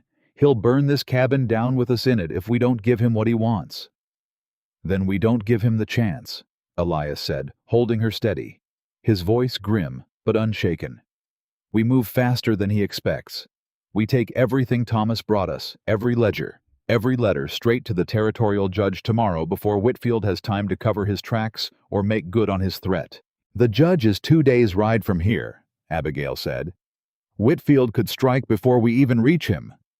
"Then we don't wait for morning." Elias was already moving, gathering the documents, checking his rifle. His whole demeanor shifted into the same decisive urgency she'd seen the night of the fire.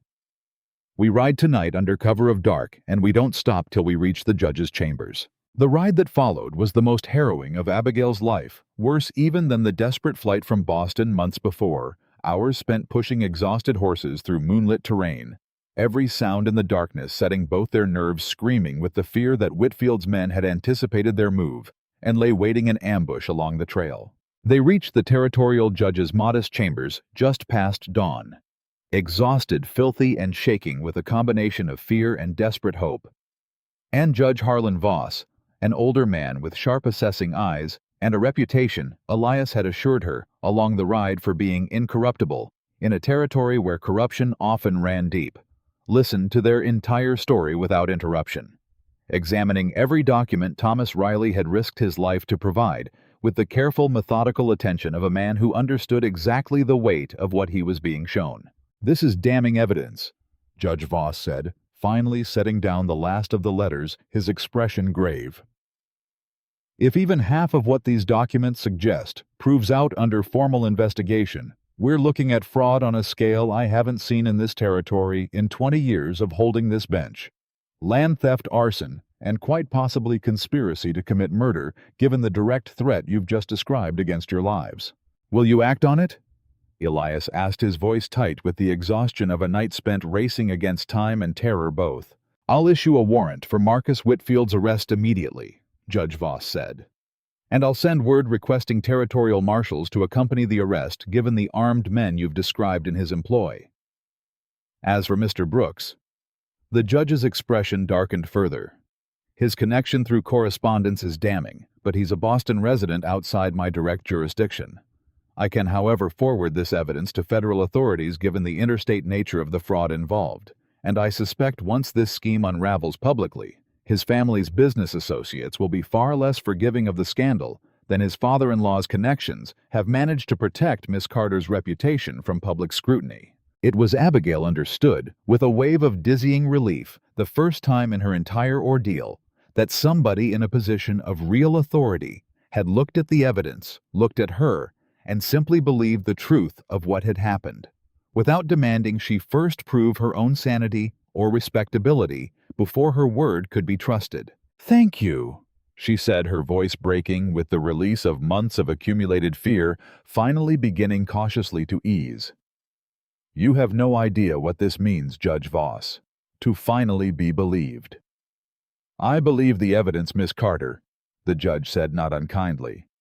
"Which is, I think, exactly what you deserved from the very beginning of this ordeal, and precisely what too many people in positions to help you failed to provide." But the danger wasn't finished, not yet, and both Abigail and Elias understood it even as they rode back toward the ranch 2 days later, exhausted but hopeful, carrying with them the judge's assurance that marshals were already being dispatched to arrest Whitfield and secure his records before he had any chance to destroy the evidence or flee the territory entirely. They arrived back at the ranch to find it eerily quiet, the cattle grazing peaceful in their temporary pen, the cabin standing exactly as they'd left it, and for one brief, treacherous moment, relief loosened the tight coil of fear that had lived in Abigail's chest for days.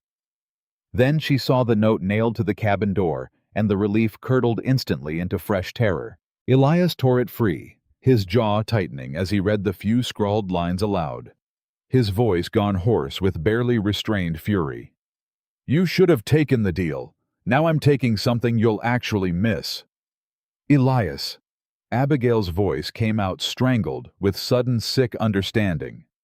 "Elias, where's Reverend Caldwell? He was supposed to be here today, helping catalog more of the town's records for the case." They found the Reverend 20 minutes later, bound and gagged in the abandoned line shack, where Nathaniel had once been held prisoner himself, badly shaken but otherwise unharmed, and his shaking testimony confirmed the worst of what they'd already feared. "Whitfield's men took him." Reverend Caldwell managed once Elias had cut him free. "Not me. I hid when I heard them coming, thank the Lord, and I don't think they realized I'd seen. But they took young Thomas Riley, the clerk who brought you those documents, dragged him off not 2 hours past, screaming something about making an example of anybody fool enough to betray Mr. Whitfield's trust." The words landed like a physical blow. Thomas, barely 20 years old, terrified and brave enough to risk everything for the sake of doing right by families he'd never even met, was now in the hands of a man who'd already proven willing to burn down a barn and threaten murder to protect his fortune. "We have to find him," Abigail said, already moving toward the horses, despite the bone-deep exhaustion of 2 days' hard riding. "Elias, if Whitfield hurts that boy because of evidence he brought us, because of a case we built—" "I know." Elias's voice was grim, already checking his rifle, his whole body coiled with the same fierce protectiveness she'd seen the night of the fire. "I know, Abigail. We'll find him. But we do it smart this time, not reckless. Whitfield's desperate now, and desperate men do dangerous things." They rode toward town, with the sun beginning its slow descent toward the western mountains, every mile stretched taut with fear for a young man who'd shown more courage in one desperate midnight visit than most grown men managed in a lifetime. And neither of them could yet know that the territorial marshals dispatched by Judge Voss, just hours behind them, were racing the same darkening road that the reckoning building toward Marcus Whitfield, and everything he'd stolen was closer now than either Abigail or Elias dared hope, or that the price of finally winning this fight would come due before the night was through, in ways that would test everything they'd built together since that first desperate knock on a stranger's door. The road into town blurred past in the fading light, and Abigail's heart hammered in rhythm with the horses' pounding hooves every mile, bringing fresh terror for a boy who'd trusted them with the truth and was now paying for it in ways none of them had anticipated. There. Elias's voice cut sharp through the wind as they crested the final rise before town, pointing toward the bank building where lamplight burned bright behind shuttered windows despite the late hour. Whitfield wouldn't risk keeping him out in the open. He's got him inside, I'd wager my life on it. Then that's exactly what we might be risking, Abigail said, pulling her horse up short beside his, forcing herself to think past the fear clawing at her chest. Elias, we ride in there guns blazing. We're liable to get Thomas killed before we even reach him. Whitfield's desperate. Desperate men don't think clear, and cornered men do reckless things. So what do you suggest? We just sit here while that boy suffers for helping us. I suggest we're smart about it. Abigail's mind was already working the same fierce clarity that had cracked open Whitfield's fraudulent ledgers, now turning toward the more immediate puzzle of a rescue that wouldn't get anybody killed. You said the marshals are coming dispatched right behind us. If we can just hold Whitfield here, keep him from fleeing or from hurting Thomas further until they arrive, that could be hours yet. Elias's jaw was tight with the particular anguish of a man built for direct action being asked to wait. Anything could happen in hours, Abigail. I know. Her voice cracked just slightly, betraying how much the words cost her. But charging in there half-planned with nothing but fury on our side. That's how somebody ends up dead. And I won't lose you to this, Elias. Not after everything. Not when we're this close to seeing it through proper. He was quiet a long moment, jaw working, and she watched him wrestle down the same reckless instinct that had sent him running into a burning barn without thought for his own safety, and finally, grudgingly, he nodded. All right, he said. We do it smart. But smart doesn't mean we sit idle while that boy's in there scared out of his mind. We find a way in quiet, and we find him before Whitfield decides a hostage is more trouble than he's worth. They left the horses tethered a quarter-mile out, approaching the bank on foot through the gathering dark. And Abigail found herself grateful, not for the first time, for the months of ranch work that had toughened her body in ways her Boston upbringing never could have prepared her, for muscles that no longer protested the demands of moving fast and silent across rough terrain. The back entrance to the bank, they discovered, sat unguarded. Whitfield's remaining men, it seemed, had been stationed at the front, expecting any confrontation to announce itself boldly rather than sneak in through service doors meant for deliveries and cleaning staff. Locked, Elias murmured, testing the handle. Let me. Abigail crouched, pulling a hairpin free from where she'd tucked her hair back for the ride, working the simple lock with the same patient focus she brought to untangling a column of dishonest figures. It took longer than she'd have liked, her hands not quite steady with fear, but the lock finally gave with a soft click that felt in the tense silence loud as a gunshot. Where'd you learn that? Elias whispered, genuine surprise cutting through his tension for just a moment. Same place I learned bookkeeping, she murmured back. A childhood spent finding ways around a household that never let me have anything of my own. Turns out useless skills aren't always so useless. They slipped inside, moving through a narrow service hallway that opened into the bank's rear offices, and it was there through a half-open door that they finally heard it. Thomas Riley's voice, thin and terrified but defiant, and Whitfield's cold and controlled, layered with an undertone of genuine menace that made Abigail's blood run cold. You'll tell me exactly what you gave them, boy, or I promise you'll wish you'd never learned to read a ledger in the first place. I already told them everything. Thomas's voice cracked but held. It's already in the judge's hands. Hurting me now doesn't undo any of it, Mr. Whitfield. You're finished whether you believe it yet or not. The sound that followed flesh striking flesh. Thomas's sharp cry of pain sent Elias moving before Abigail could stop him, his massive frame filling the doorway in an instant, and whatever careful plan they'd built dissolved into raw, immediate action. Get away from him. Elias's voice filled the small office like thunder, and Whitfield spun his hand, already reaching for the pistol at his belt. But Elias was faster, closing the distance in 2 long strides and wrenching the weapon from Whitfield's grip.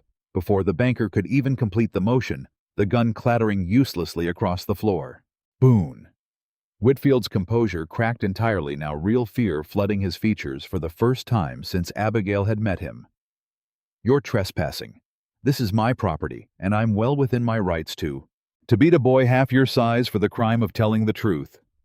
Elias's voice had gone low and dangerous, and Abigail saw for one frightening moment the full weight of what this gentle, grieving man was capable of when pushed past every reasonable limit. "You're not within your rights to do a single thing anymore, Whitfield. Judge Voss has already issued a warrant. Marshals are riding for this valley right now. The only question left is whether you spend the time until they arrive breathing, or whether you keep testing exactly how much restraint I've got left in me tonight." Abigail rushed past them both to where Thomas sat bound to a chair, a fresh bruise already darkening along his jaw, but his eyes bright with relief at the sight of them. "You came," he managed, voice shaking.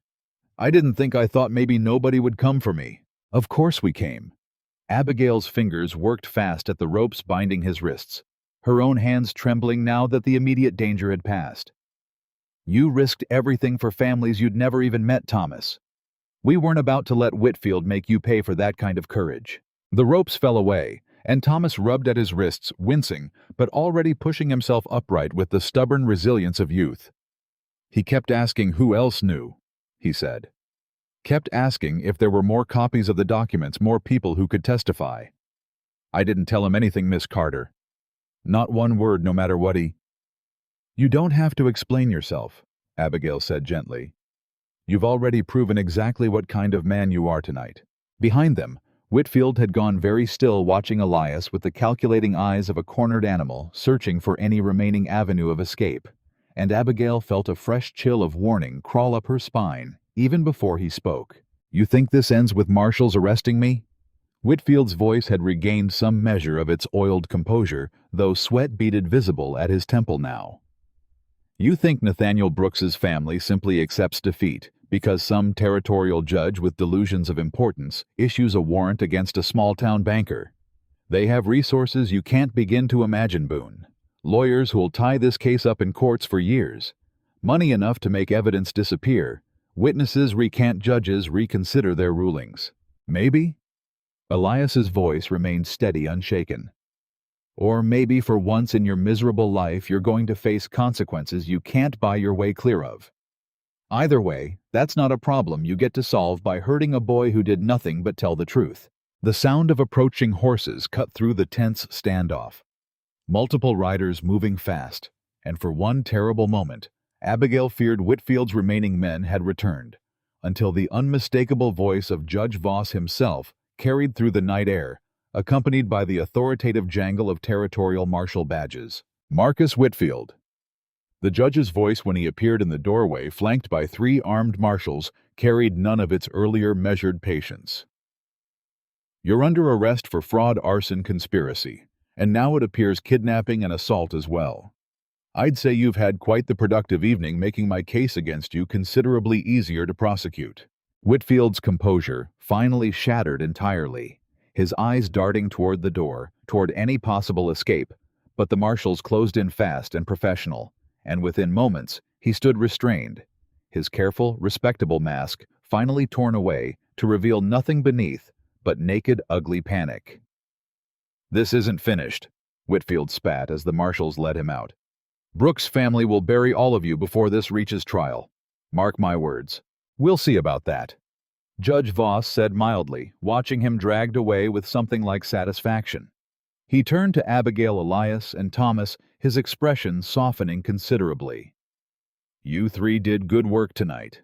Dangerous, foolhardy work that could have gotten you all killed, but good work nonetheless. I'll need full statements from each of you, but that can wait until morning. For now, I'd suggest you all get some rest. Tomorrow's likely to bring its own share of difficulties." Those difficulties arrived precisely as the judge had warned, though not in the form any of them had fully anticipated. Word of Whitfield's arrest spread through the small territorial town like wildfire, and by mid-morning the following day, the general store's porch had become an impromptu gathering place for ranching families eager to learn the full scope of what had happened. Families who'd lost land to Whitfield's schemes. Families who'd watched neighbors ruined by circumstances they'd never fully understood until now. 4 years I thought we'd simply had bad luck. Mrs. Henderson set her voice thick with the particular grief of realizing a tragedy she'd long since made peace with had in fact been deliberate theft rather than misfortune. 4 years believing it was our own poor management that lost us the land my husband's father built with his own 2 hands. And it was that man all along cheating us on purpose. You have every right to be furious, Abigail told her, standing on the store's porch, surrounded by faces that ranged from grief-stricken to righteously angry, all of them looking to her now with something she'd never experienced before in her life: genuine respect, genuine gratitude for work she'd done with her own mind and her own 2 hands. And you have every right to seek what compensation the law allows now that we have proof of exactly how Whitfield's fraud operated. I'd be glad to help any family here understand their own records if it would help build a case for restitution. Why would you do that? A weathered rancher named Cooper asked, his tone more curious than suspicious. You've already done more than anybody could ask uncovering this whole mess. What's it to you whether the rest of us ever see justice for what we lost? Abigail considered the question a long moment, aware of Elias standing quiet and steady beside her, aware of the weight of every eye on the porch waiting for her answer. Because I spent most of my life being told my only value was in staying quiet and pliant, she said finally, her voice carrying clear and strong across the gathered crowd. Being told that a woman's proper place was to accept whatever men with money and power decided for her without question, without complaint. I nearly believed it for a long time. But numbers don't lie, not the way people do. Numbers told the truth about Whitfield's fraud, even when everybody trusted his respectable reputation instead.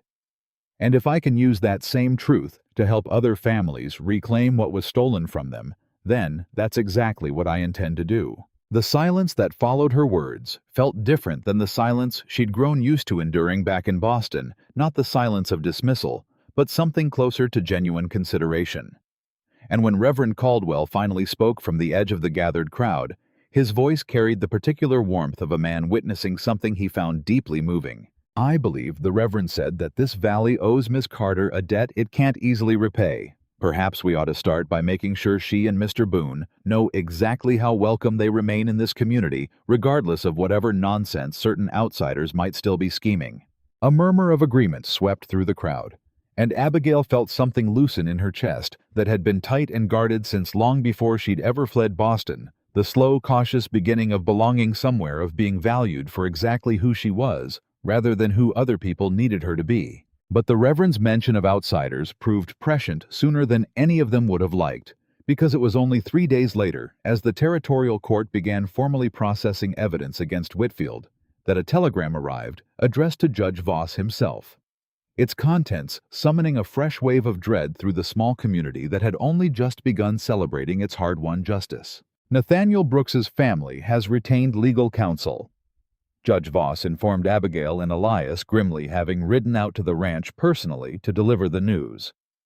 Prominent Boston lawyers, the kind who don't lose cases often from what I understand of their reputation. They're arguing that Whitfield acted entirely alone, that any correspondence implicating the Brooks family was either forged or represents nothing more than innocent business inquiry that Whitfield twisted to his own criminal purposes without their knowledge or consent. That's a lie, Abigail said, her voice tight with fresh anger. We have the letter, Judge Voss. Nathaniel's own hand explicitly instructing Whitfield to accelerate the foreclosure and use, in his own words, more direct methods of persuasion. That's not innocent business inquiry. I know what the letter says, Miss Carter. The judge's expression remained grave. But a determined legal team with sufficient resources can make even damning evidence look questionable in front of the right judge, particularly if they can successfully argue the correspondence has been tampered with or taken out of proper context. I won't lie to either of you, this fight isn't over yet, and the Brooks family clearly intends to make it as difficult as their considerable resources allow. What do we do? Elias asked, though something in his voice suggested he already suspected the answer wouldn't be simple. We build the strongest possible case, Judge Voss said. Every witness, every document, every scrap of corroborating evidence we can gather. And Miss Carter. He turned to her directly, his expression softening slightly. I understand there's more to your own history with Nathaniel Brooks than simply this fraud scheme.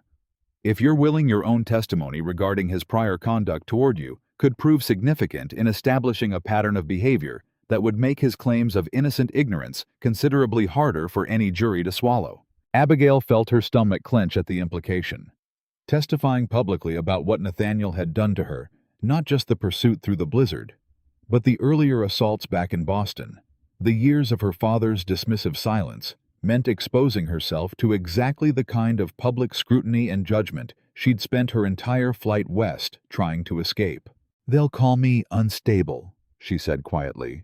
Hysterical, unreliable. That's always been their defense in a Boston courtroom full of men who've never once had to fight off a man twice their size isn't likely to see it any differently. Maybe, Judge Voss acknowledged. Or maybe with the fraud evidence already establishing a clear pattern of Nathaniel Brooks's willingness to lie and manipulate for his family's financial gain. Your testimony about his earlier conduct becomes considerably more credible than it might have seemed in isolation. I won't pretend the choice is easy, Miss Carter, but I believe your voice added to the evidence we already possess gives this case its best possible chance of succeeding fully, not just against Whitfield, but against the family that financed his crimes. Abigail looked to Elias, searching his face for some guidance. Though she already suspected what she'd find there, not pressure, not demand, only the same steady support he'd offered her since that first desperate night on his porch. Whatever you decide, Elias said quietly, I'll stand with you through it. If you testify, I'll be right there beside you. If you decide the risk's too great, we'll find another way to fight this without asking you to relive every wound Nathaniel's ever inflicted in front of a courtroom full of strangers. Your choice, Abigail, nobody else's. She thought of her mother, dead 13 years now, silenced by a world that had never once allowed her the space to speak her own pain aloud.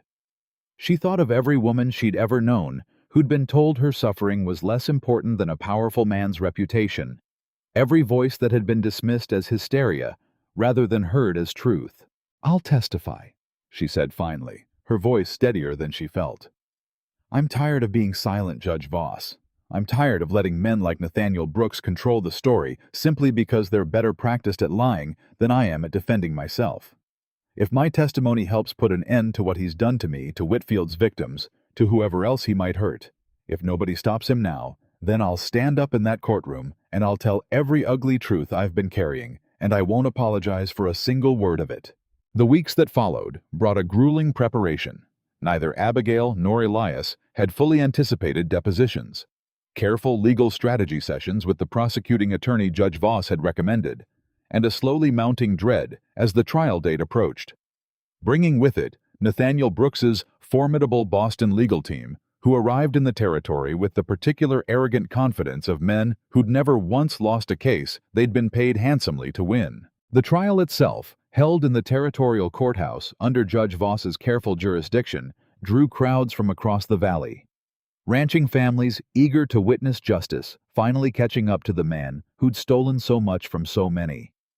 And Abigail felt the weight of every watching eye as she took the witness stand on the trial's third day, her hands trembling despite months of preparation. Despite Elias's steady presence in the gallery, his gray eyes fixed on her with unwavering support. Nathaniel's lead attorney, a sharp-featured man named Pemberton, whose reputation for dismantling witness credibility preceded him considerably, rose for cross-examination with the particular smooth confidence of a predator who'd already decided this would be an easy kill. Miss Carter. Pemberton began, his voice carrying the practiced courtesy of a man who understood exactly how to wound while appearing perfectly civil. You claim my client assaulted you on 2 separate occasions in your father's own home, yet you never once went to the authorities. Isn't it true that the real reason you never reported these alleged assaults is that they simply never happened? I told my father, Abigail said, her voice steadier than she'd expected, drawing on months of practice standing firm against powerful men who'd tried to make her doubt her own truth.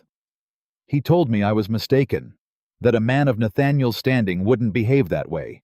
When the head of your own household refuses to believe you, Mr. Pemberton, going to unfamiliar authorities, who'd likely believe my father's version of events over mine, seemed considerably less useful than you're suggesting." "Convenient," Pemberton said, his tone dripping with practiced skepticism. "No witnesses, no physical evidence from these alleged incidents. Just your word offered years after the fact, precisely when it happens to serve your current legal strategy against my client's family." "I have a scar," Abigail said quietly, and something in her voice made the entire courtroom go still. "Along my collarbone, from where he grabbed me so hard the second time that his ring cut through my dress and into my skin. I've carried that mark for 2 years, Mr. Pemberton, long before any legal strategy existed. Would you like me to show the court?" The offer landed with visible weight across the courtroom, and Pemberton, clearly caught off guard by the directness of her response, hesitated just long enough for Judge Voss to intervene. "That won't be necessary in open court, Miss Carter," the judge said, though his eyes carried something like fierce approval at her willingness to offer such proof. "But I'll note for the record that the witness has offered physical evidence corroborating her testimony, which the defense is welcome to examine through appropriate medical assessment if they wish to continue challenging its authenticity." Pemberton recovered quickly, shifting tactics with the smooth adaptability of a man well practiced in courtroom combat. Even granting for argument's sake that some altercation occurred. "Miss Carter, isn't it true that your own family history includes documented instability? Your mother, I understand, suffered from severe melancholia before her unfortunate death. Isn't it possible that you've inherited some of that same instability, leading you to misinterpret ordinary family conflict as something far more sinister than it truly was?" The question landed like a physical blow, exactly as Pemberton had clearly intended, dredging up the same wound Nathaniel had used against her in the ranch yard months before, and Abigail felt the old familiar shame rising fast and automatic until she caught sight of Elias in the gallery, his gray eyes steady and unwavering, and something in his silent, unshakable presence gave her the strength to answer with a clarity she hadn't known she possessed. "My mother suffered," Abigail said, her voice carrying clear and strong across the hushed courtroom, "because she spent her entire adult life married to a man who made her feel small and unheard every single day of it until she couldn't bear the weight of that silence any longer. That's not instability, Mr. Pemberton. That's what happens when a woman's pain is dismissed and ignored for years on end by people who claim to love her. I understand that grief intimately because I nearly followed the same path myself, believing for years that my own suffering didn't matter enough to speak aloud. But I'm not my mother's tragedy, Mr. Pemberton. I'm proof that a woman can survive being unheard if she finally finds people willing to listen." The courtroom remained utterly silent for a long moment, and even Pemberton, for all his practiced composure, seemed momentarily at a loss for how to continue his assault against testimony that had, instead of crumbling under pressure, only grown more solid and undeniable. "No further questions," he said, finally retreating to his table with considerably less confidence than he'd displayed at the cross-examination's outset. The trial continued for 2 more grueling days, evidence mounting steadily against both Whitfield and, through his damning correspondence, the Brooks family's clear financial motivation behind the entire fraud scheme. Thomas Riley testified with quiet, steady courage about what he'd witnessed and overheard. The Hendersons and Coopers and half a dozen other ruined ranching families offered their own testimony, painting a devastating picture of systematic theft disguised as honest banking. And when the jury finally retired to deliberate, the whole valley seemed to hold its collective breath, waiting to learn whether justice for once might actually triumph over money and power. The verdict, when it finally came, exceeded even Abigail's most hopeful expectations. Marcus Whitfield was found guilty on every count. Fraud, arson, conspiracy, kidnapping, assault, sentenced to the maximum term the territorial court could impose. His considerable stolen fortune ordered, seized, and distributed among the ranching families he'd defrauded. And while the Brooks family's legal maneuvering successfully shielded Nathaniel himself from direct criminal prosecution in the territorial court, The public exposure of his correspondence entered permanently into court record, and swiftly picked up by newspapers eager for scandal, proved a different kind of devastating consequence entirely. Word reached them 3 weeks after the trial's conclusion, carried by a brief, almost gleeful letter from Reverend Caldwell's sister, who still maintained correspondence with acquaintances back in Boston society. Nathaniel Brooks' business partners, horrified by the public revelation of his willingness to finance arson and fraud, had severed every professional connection virtually overnight. His father-in-law, Abigail's own father, mortified by the scandal now attached publicly to the family name he'd spent Abigail's entire exile trying so desperately to protect, had reportedly disowned Nathaniel's involvement in the family's remaining business interests, entirely cutting him off financially in a desperate bid to salvage what remained of the family's battered reputation. "He's ruined," Abigail said, reading the letter aloud to Elias by the fire one quiet evening, something like disbelief coloring her voice. "Not through violence, not through revenge, just through the truth finally being told plainly enough that nobody could ignore it any longer. That's exactly the kind of victory that matters," Elias said, settling beside her, his arm coming around her shoulders, with the easy familiarity that had grown between them over the long months of shared struggle. The kind that doesn't leave you with blood on your hands, only the satisfaction of watching a liar finally undone by nothing but his own recorded words. "I keep thinking about what Judge Voss said," Abigail admitted, leaning into his warmth, "about how I deserved to be believed from the very beginning of this. It took nearly losing everything, took months of building a case brick by brick just to be given something that should have been mine from the start, simply for telling the truth." "That's not fair," Elias agreed quietly. "None of what you went through should have been necessary just to be heard. But you did it anyway, Abigail. You turned every unfair fight into proof of exactly how strong you really are, and now there's a whole valley of families who'll never doubt that again."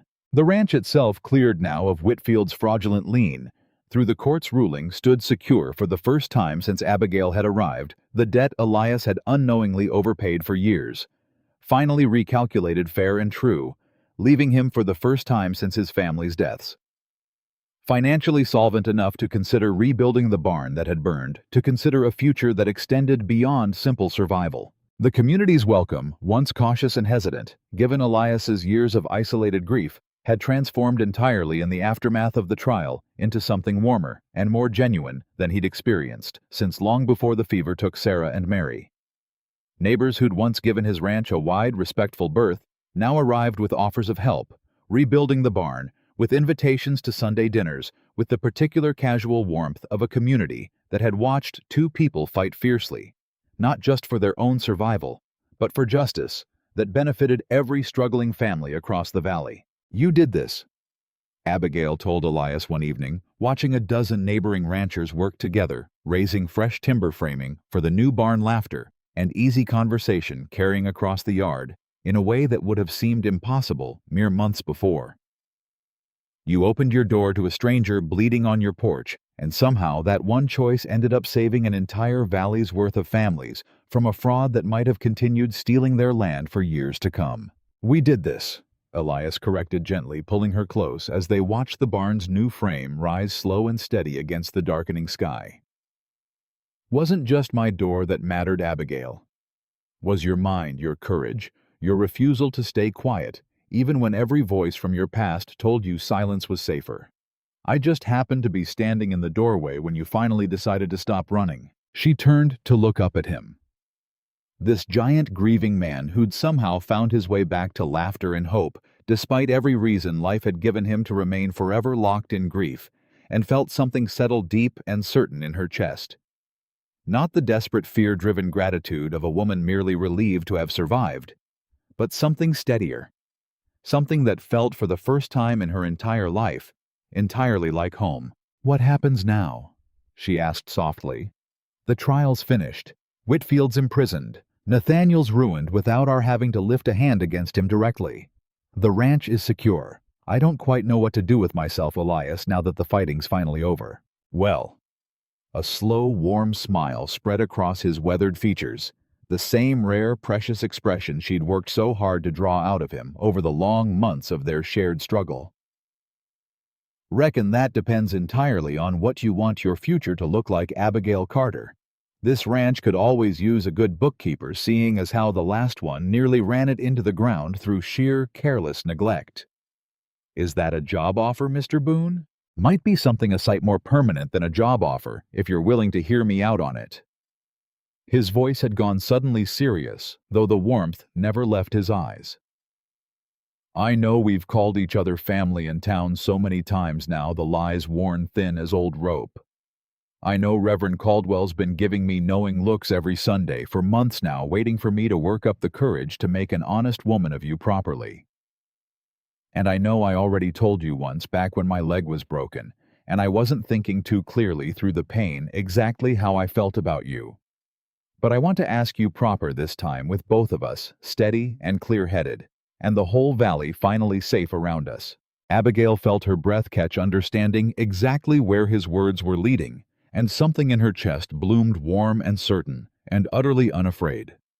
A feeling she'd never once expected to experience again, after everything Nathaniel had tried to steal from her capacity to trust. "Then ask me," she said softly. "Properly, Elias Boone. I'm not running from anything anymore. I'm right here ready to hear whatever you've got to say." He didn't kneel. Not exactly his bad leg, still occasionally stiff from the break, made the gesture more awkward than romantic. But he took both her hands in his, steady and sure, despite the visible nervousness in his gray eyes, and spoke the words with a simple, unguarded honesty that meant more to her than any polished practice proposal ever could have. "Abigail Carter," he said, "I never expected to want anything again after I buried Sarah and Mary on that hill. Never expected to laugh again, or hope again, or want a future badly enough to fight for it the way I've fought these past months alongside you.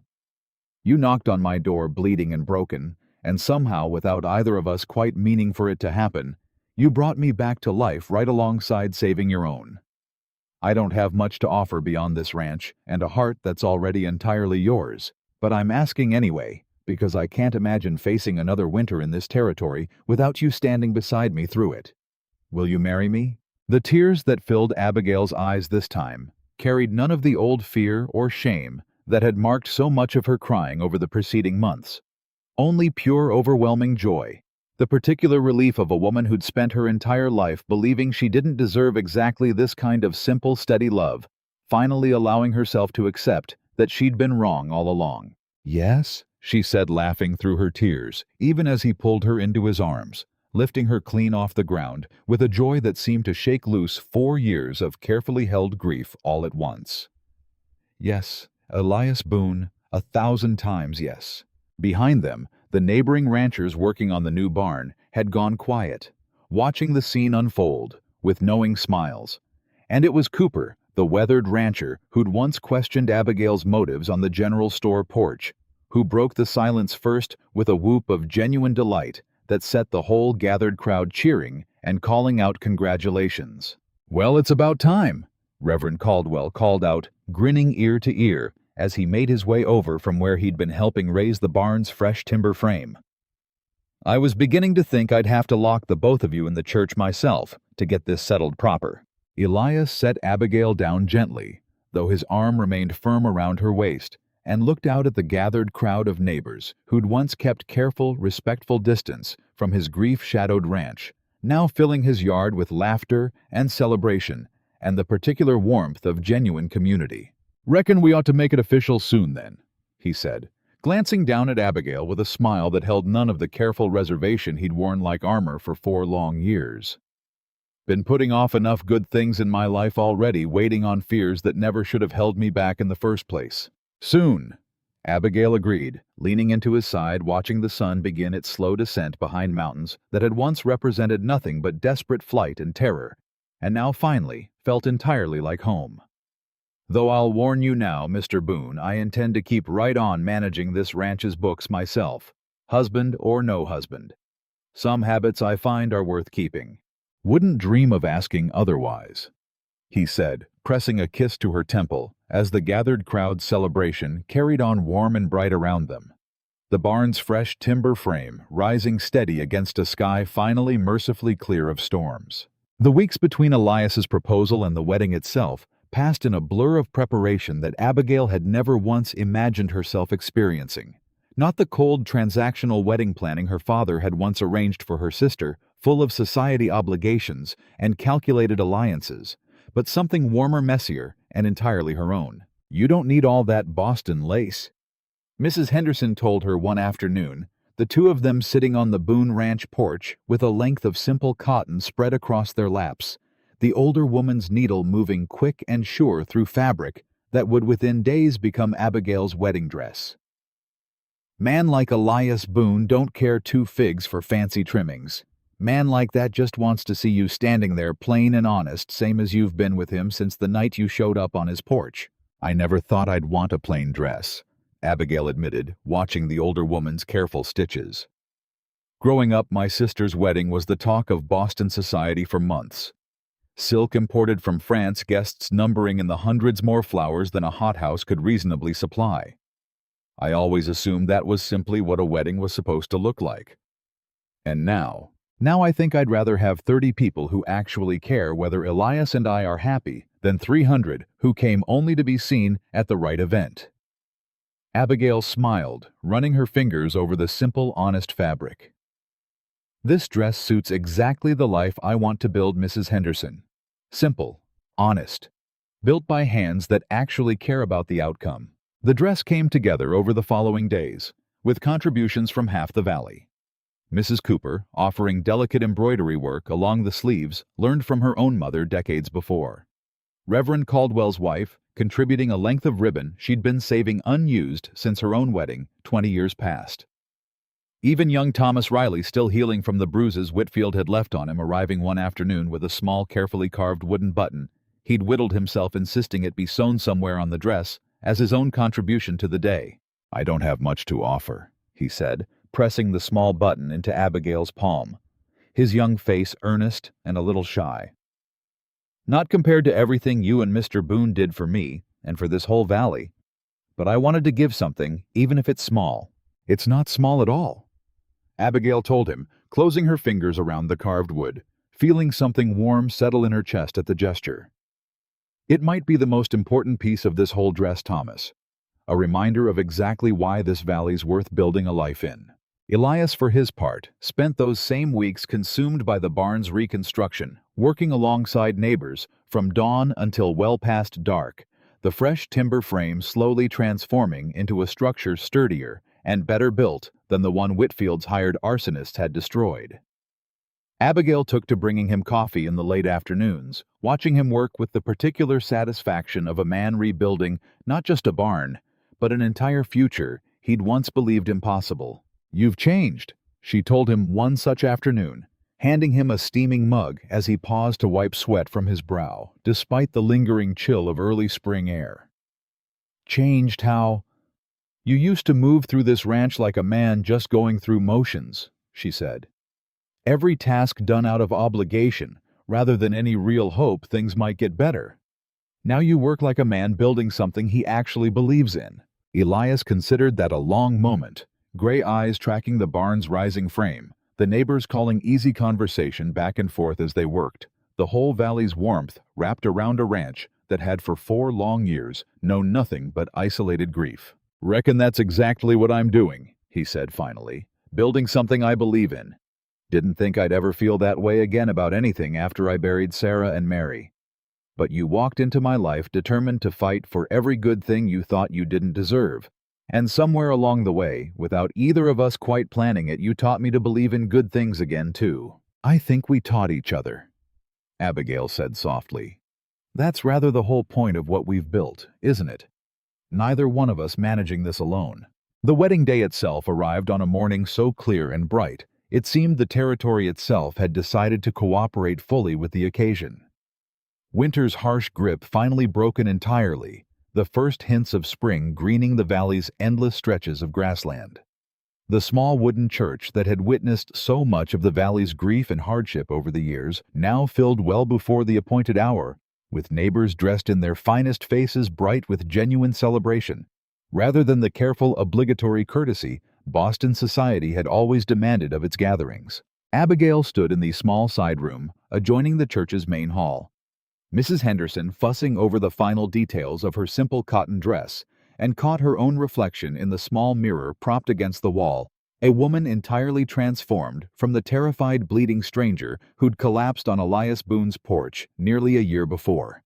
Her skin had browned from months of honest outdoor labor. Her hands, once soft and manicured in the manner Boston society demanded of proper young women, now carried the calluses of someone who'd learned to work a ranch alongside a man she loved. And her eyes, held none of the haunted, watchful fear that had marked every reflection she'd caught of herself throughout her entire childhood and young adulthood back east. "You look beautiful," Mrs. Henderson said, adjusting one final fold of fabric. "But more than that, dear, you look happy. Truly happy, in a way I don't believe I've ever seen on you before, even these past months living here among us." "I am happy," Abigail said, and the simple truth of the statement still felt slightly unfamiliar on her tongue, like a language she'd only recently begun learning to speak fluently. "For the first time in my whole life, Mrs. Henderson, I think I actually am." The ceremony itself passed in a warm, emotional blur. Reverend Caldwell's steady voice guiding them through vows that felt to Abigail entirely different from the cold, transactional promises she'd once watched her sister recite in a grand Boston cathedral. There was no talk here of duty, of family alliance, of the proper management of household affairs. Instead, standing before a congregation of neighbors who'd fought alongside them against Whitfield's fraud, who'd rebuilt a burned barn with their own hands, who'd welcomed a broken, frightened stranger into their community and watched her transform into one of their own. Elias and Abigail spoke vows built from nothing but hard-won, simple truth. "I don't have grand promises to make you," Elias said, his voice rough with emotion. He no longer bothered hiding his large calloused hands, holding hers steady before the entire gathered congregation. "I can't promise you a life free from hardship, Abigail. Ranch life's too uncertain for promises like that, and after everything we've already survived together, I expect you know that better than most. But I can promise you this every single morning, for as long as I'm given breath to keep the promise, I will choose you. Not out of duty, not out of habit, but because you taught this broken, grieving man that choosing to love again after loss, that should have ended him entirely, is the bravest thing a person can do. I choose you, Abigail Carter, today and every day after." Abigail felt tears slip freely down her cheeks now, and she found she didn't care one bit who witnessed them, not here, not among people who'd earned the right to see her joy as fully as they'd witnessed her earlier fear and grief. "I spent most of my life believing love was something dangerous," she said, her own voice thick with emotion. "Something that only ever took from me, that only ever left me smaller and more afraid than before. You taught me different, Elias Boone. You taught me that real love doesn't diminish a person, it makes them braver, stronger, more entirely themselves than they ever believed possible. I don't just choose you today. I choose the whole life we're building together, this ranch, this valley, this community, that took in a broken stranger and helped her remember exactly how strong she truly was all along. I choose all of it every single day, for as long as we both shall live." Reverend Caldwell's pronouncement that followed, that they were now husband and wife, that what had been joined together this day should never be torn asunder, brought a roar of genuine celebration from the gathered congregation. And when Elias finally kissed his new bride, gentle and reverent, despite his massive size, the whole church erupted into cheers and applause that seemed to shake the very timber frame of the building itself. The celebration that followed stretched long into the warm spring evening. Tables set up across the ranch yard, groaning under the weight of dishes, contributed by nearly every family in the valley. Music provided by a fiddle player from town, and whatever instruments neighboring families had managed to bring along. Dancing that continued well past dark under lanterns strung between the newly rebuilt barn and the cabin that had witnessed the very beginning of Elias and Abigail's story. "Never thought I'd see this day," Reverend Caldwell said to Abigail at one point during the celebration, watching Elias laugh. Genuinely, unreservedly laugh at something Cooper had said, while the two men worked together, setting up an additional table for the overflow of dishes families kept arriving with. 4 years I watched that man go through the motions of living, never once expecting to see him laugh like that again. You gave him that back, Mrs. Boone."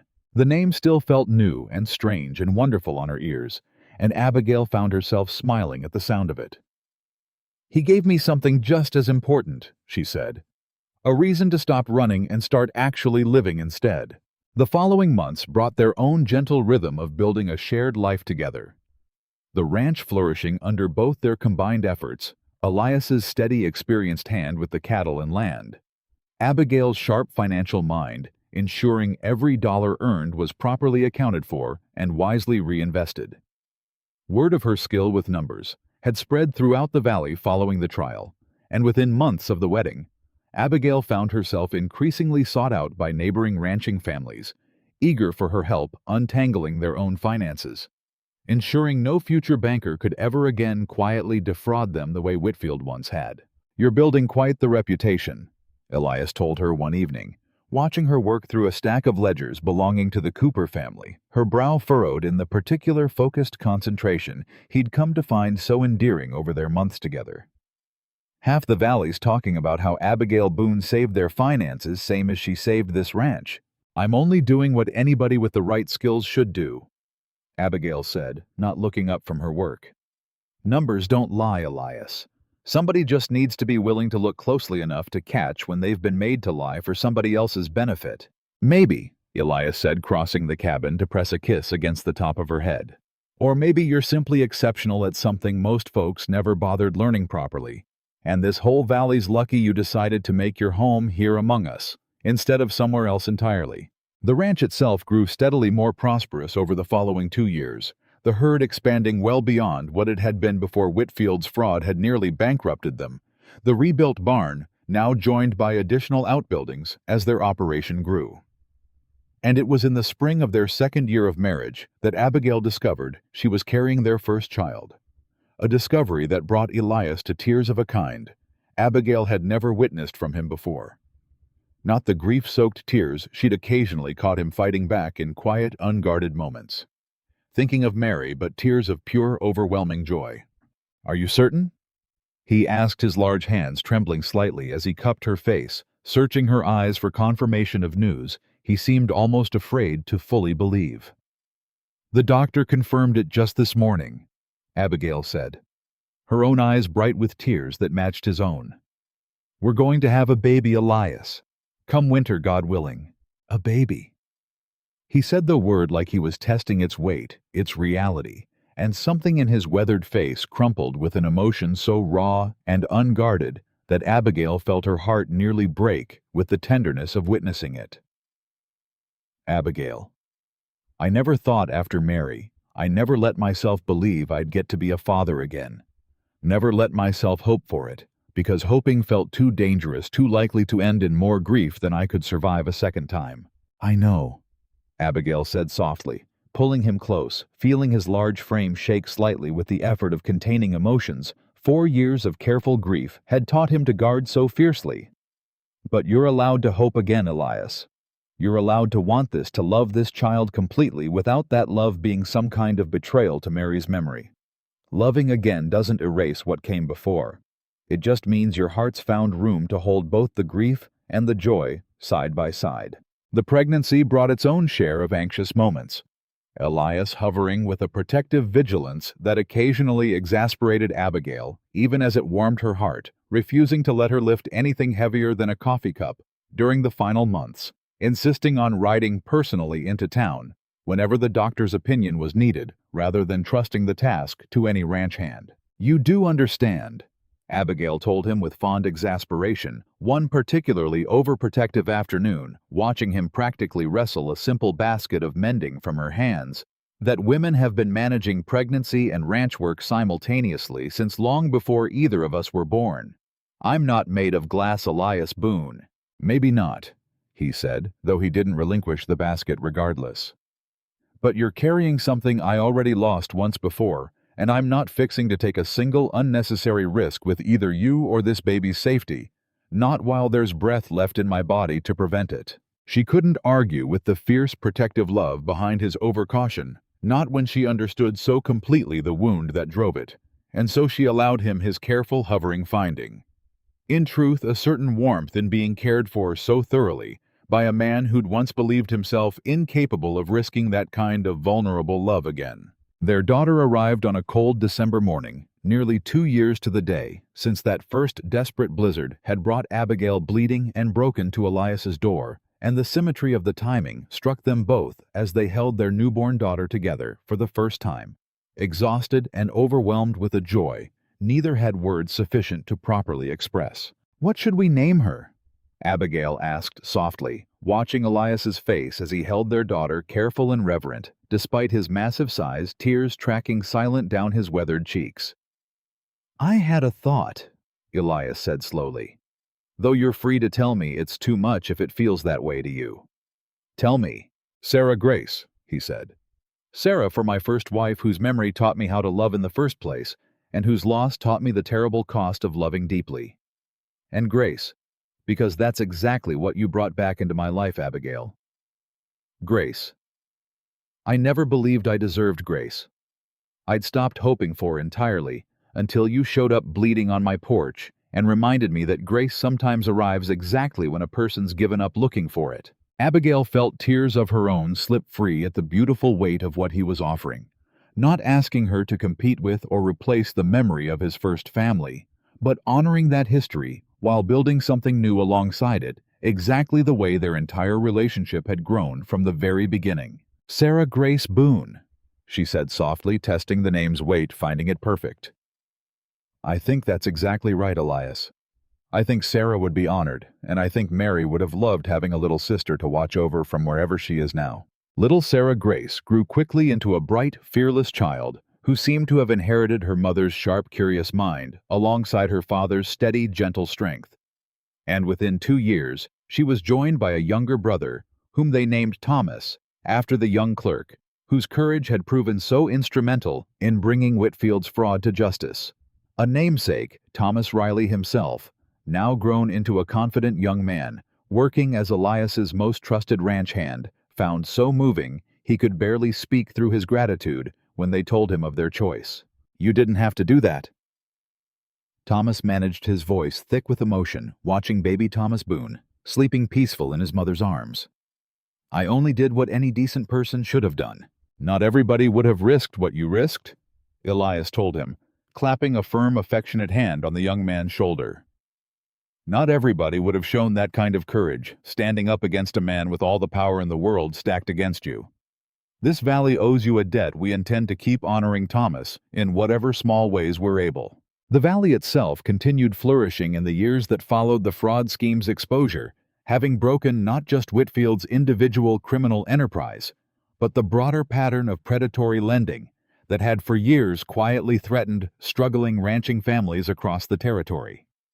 Word of the case had traveled well beyond their own valley, prompting territorial legislators to enact stronger regulations governing banking practices, protections that Judge Voss would later credit directly to the courage of one determined young woman who'd refused to let fraud and intimidation silence her fight for justice. Abigail's reputation as a financial advisor grew steadily alongside these broader changes, and within 5 years of her arrival in the territory, she had become one of the most respected voices in the valley's ranching community, regularly consulted not just on questions of bookkeeping, but on broader matters of land management, contract negotiation, and protecting family assets against exactly the kind of predatory schemes that had once nearly cost Elias his entire livelihood.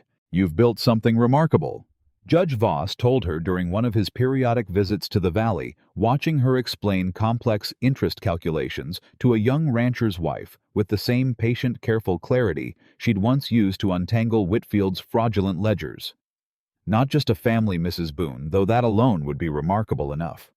You've built an entire community's financial resilience one careful lesson at a time." "I had good teachers," Abigail said, watching Elias in the distance, working alongside their now 8-year-old daughter, patiently instructing her in the proper care of a newborn calf. Little Sarah Grace's face, alight with fierce concentration, that reminded Abigail so powerfully of her own younger self, back when numbers and careful logic had been the only refuge she'd found from a world determined to silence her. This whole valley taught me that fighting for justice isn't something a person does alone. It's something built together brick by careful brick until the foundation's strong enough that nobody can tear it down again. The years continued their steady march, each season bringing its own particular joys and occasional hardships. The ranch weathering droughts and hard winters and the ordinary trials of ranching life. But always, always, with the steady foundation of a marriage built on hard-won trust and genuine partnership, rather than mere convenience or obligation. It was in the 8th year of their marriage with Sarah Grace, now a confident young girl of 9, and Thomas a sturdy, curious boy of 7, that a stranger arrived at the ranch bearing news neither Abigail nor Elias had anticipated ever receiving again. Miss Carter, Mrs. Boone, I should say. The young man who'd ridden hard from the territory's eastern edge introduced himself as a lawyer's clerk, his manner nervous and uncertain as he presented Abigail with a sealed letter bearing a Boston postmark that made her stomach clench with old familiar dread even after all these years of hard-won peace. This arrived at the territorial courthouse addressed specifically to you, and given the circumstances, Judge Voss felt it best delivered personally rather than through ordinary post. Elias appeared beside her instantly, his protective instincts as sharp now as they'd been that first desperate night nearly a decade before, and together they broke the letter's seal, both bracing themselves for whatever fresh trouble might have finally caught up with them after all these peaceful years. But the letter, when Abigail finally read it aloud, her voice growing increasingly unsteady, with an emotion far more complicated than fear, carried news neither of them had expected. "It's from my father," she said, her hands trembling slightly. "He's dying, Elias. The doctors give him only a few months, and he's written to say." Her voice caught thick with a decade's accumulated grief and anger, and despite everything some small, stubborn remnant of a daughter's complicated love, he's written to say he's sorry. That he understands now, finally, everything he failed to protect me from, everything his silence cost me. That watching Nathaniel's fall from grace, watching the scandal that followed, forced him to finally reckon with exactly how badly he failed both his daughters, myself, and my mother before me. "How do you feel about that?" Elias asked gently, giving her space to sort through the complicated tangle of emotion crossing her face. "I don't know," Abigail admitted. Angry still for everything he allowed to happen.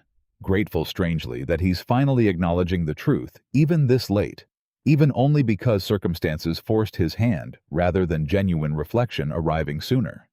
And underneath all of it, something that feels almost like grief for the father. I never quite had the one who might have protected me properly, if he'd simply been braver, simply cared more about my well-being than his family's reputation.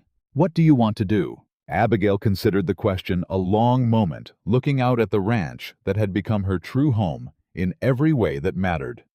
The barn Elias had rebuilt with his own hands, and the community's support, the fields where their children now played and learned and grew strong and confident in ways she herself had never been permitted, growing up the whole valley that had taught her more thoroughly than any Boston education ever could.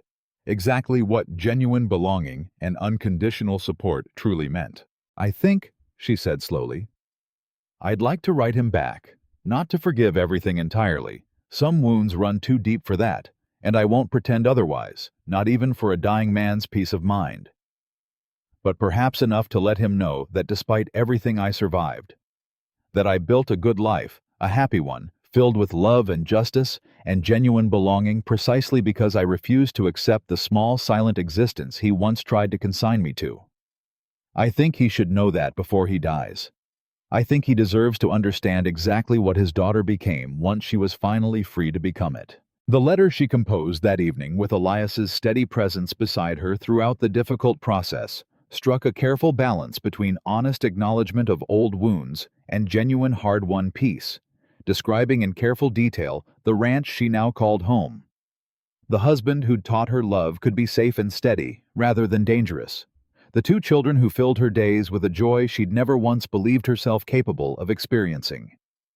The community of neighbors who'd taught her exactly what genuine belonging felt like after a childhood spent perpetually on the outside looking in. Her father passed 3 months later, the news arriving via another brief formal letter from a family lawyer Abigail had never met informing her of a modest inheritance he'd left specifically to her, not the vast fortune her sister would inherit, but a meaningful sum. Nonetheless, along with a brief handwritten note, the lawyer included separately her father's final words to her, shaky with the particular unsteadiness of a dying man's failing strength. "I was wrong about so much," the note read in handwriting Abigail barely recognized as her father's once confident script. "Wrong about your mother. Wrong about protecting the family name over protecting my own daughters. Wrong about believing silence was ever a kindness rather than the cruelest thing I could have offered either of you. I am proud in whatever small way that pride might mean anything to you now of the woman you became, despite my failures, not because of anything I provided. I hope someday you might find it in yourself to forgive an old man who understood the truth of love and courage far too late to matter." Abigail cried, reading those final words. Not the desperate, fearful tears of her younger years, but something quieter and more complicated: grief for a relationship that might have been different. Gratitude for whatever small measure of understanding her father had finally managed to reach, before death claimed him, and underneath it all, a profound, settled peace. In knowing that whatever failures had marked her childhood, she'd built something entirely different, entirely her own for the family she now called hers. "Are you all right?" Elias asked that evening, finding her sitting quiet by the fire, the lawyer's letter still held gentle in her hands. "I think I am," Abigail said, and found testing the words that they carried genuine truth rather than mere hopeful assertion. "It's strange, Elias. I spent so many years believing I needed my father's approval, his protection, his belief in my worth before I could ever feel truly whole. But I built an entire life, an entire family, an entire community's worth of belonging without ever once receiving that from him. And now that his final words finally offer some measure of that acknowledgement, I find it matters less than I once believed it would. I already know my own worth, Elias. You taught me that. This whole valley taught me that long before my father ever found the courage to admit his failures. That's the truest kind of freedom there is," Elias said, settling beside her, his arm coming around her shoulders with the same steady comfort he'd offered from that very first terrifying night. "Not needing somebody else's approval to know your own value. You found that in yourself, Abigail, same as you found the courage to knock on a stranger's door in the middle of a blizzard, rather than freeze to death alone on some empty road. That courage was always yours.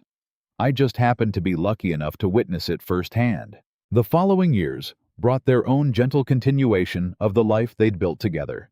Sarah Grace, growing into a sharp, confident young woman, who by 16 had already begun assisting her mother with the Valley's growing financial consulting work, showing every sign of inheriting Abigail's particular gift for untangling complicated numbers and exposing hidden truths. Thomas grew tall and steady, like his father, showing the same quiet, careful strength that had first drawn Abigail to Elias on that desperate winter night so many years before, already proving himself a capable hand with the ranch's growing herd. The ranch itself had become, by the family's 15th year together, one of the most prosperous and respected operations in the entire territory. Its success a testament not just to Elias's steady dedication and Abigail's sharp financial mind, but to the broader community they'd helped build together, a valley where predatory fraud no longer found easy purchase among vulnerable families, where neighbors genuinely looked out for one another's welfare, where the hard lessons learned from Whitfield's scheme had transformed into lasting protections that benefited every family across the region. It was on a warm spring evening, 15 years to the season since that first desperate blizzard had brought them together, that Elias and Abigail found themselves alone on the porch of the home they'd built together, watching their grown children, Sarah Grace, now 18, and courting a steady young rancher from a neighboring valley, Thomas, 16, and already talking with quiet confidence about someday taking over management of the ranch's growing herd, laughing together near the barn that had witnessed so much of their family's history. "Do you ever think about that first night?" Abigail asked softly, leaning into Elias's side, his arm settling comfortable and familiar around her shoulders, after so many years of exactly this same easy affection. "Every single day," Elias admitted. "Every time I look at you, every time I watch our children grow into exactly the kind of strong, capable people this world needs more of. I think about that night, about how close I came to living out the rest of my days alone in this cabin, buried under grief I'd convinced myself I'd never climb free of. About how one desperate knock on my door changed absolutely everything I thought I knew about what my life still had left to offer. I think about it too, Abigail said. About how terrified I was, bleeding and broken and certain my whole life had ended in that blizzard, one way or another. I never imagined, not for one single moment, that knocking on a stranger's door would lead me here to this life, this family, this entire community that took in a broken woman and helped her remember exactly how strong she truly was all along. We rescued each other, Elias said, echoing words spoken so long ago they'd nearly become legend among the valley's younger generation, the story of the giant grieving cowboy and the desperate Boston runaway, who'd found in each other exactly the courage and healing neither had believed themselves capable of finding again. That's what Reverend Caldwell always said, wasn't it? That we weren't so much saving each other as we were simply reminding each other how to keep fighting for the good things life still had left to offer. He was right, Abigail said, watching their children in the golden evening light, watching the ranch that had grown from desperate struggle into genuine prosperity. Watching an entire valley that had transformed through their combined courage and determination into a community built on justice rather than fear, on genuine belonging rather than careful guarded isolation. Every single piece of it, Elias. He was entirely right. The apple trees they'd planted together each spring since that very first year of marriage had grown now into a substantial orchard bordering the ranch's northern edge, one tree for every person who'd helped them survive that first desperate fight against Whitfield's fraud. The Hendersons and Coopers and Thomas Riley, Judge Voss and Reverend Caldwell, every neighbor who'd shown up with hammers and timber to rebuild a burned barn, every family who'd taught a broken Boston runaway exactly what genuine community and belonging truly meant. Decades later, long after Elias and Abigail Boone had grown old together, their children raising families of their own across a valley that continued flourishing under the protections and lessons their parents' courage had first established. Travelers passing through that particular stretch of Wyoming territory still occasionally heard the story told in the town saloon or around some rancher's evening fire. The story of a giant grieving cowboy who'd opened his door to a desperate bleeding stranger during the fiercest blizzard the valley had ever witnessed, never once suspecting that the woman he'd taken in that terrible night would prove strong enough not just to heal his own shattered heart, but to expose a fraud scheme that had been quietly destroying struggling families across the entire territory. They tell it differently, depending on who's doing the telling. Some versions, emphasizing the fire that nearly took everything, others focusing on the courtroom drama that finally brought justice crashing down on men who'd believed their money and power made them untouchable. But every version of the story, no matter how it's told, ends the same way with the same simple, unshakable truth at its center. That real love isn't about rescue at all. Not really. Not one strong person, saving one weak person. Not one broken soul, waiting passive for someone else to fix what's shattered inside them. Real love. The kind that survives blizzards and fires and courtrooms, and every cruel thing a frightened, grieving world can throw against it, is built instead from two equally broken people, choosing moment by moment, day by day, to fight not just for their own survival, but for each other's. Two people who look at each other's deepest wounds and see not weakness, but the very proof of how much courage it takes simply to keep breathing after everything life has stolen. Elias Boone stopped believing the night he buried his wife and daughter on that quiet rise behind his barn that he had anything left worth living for.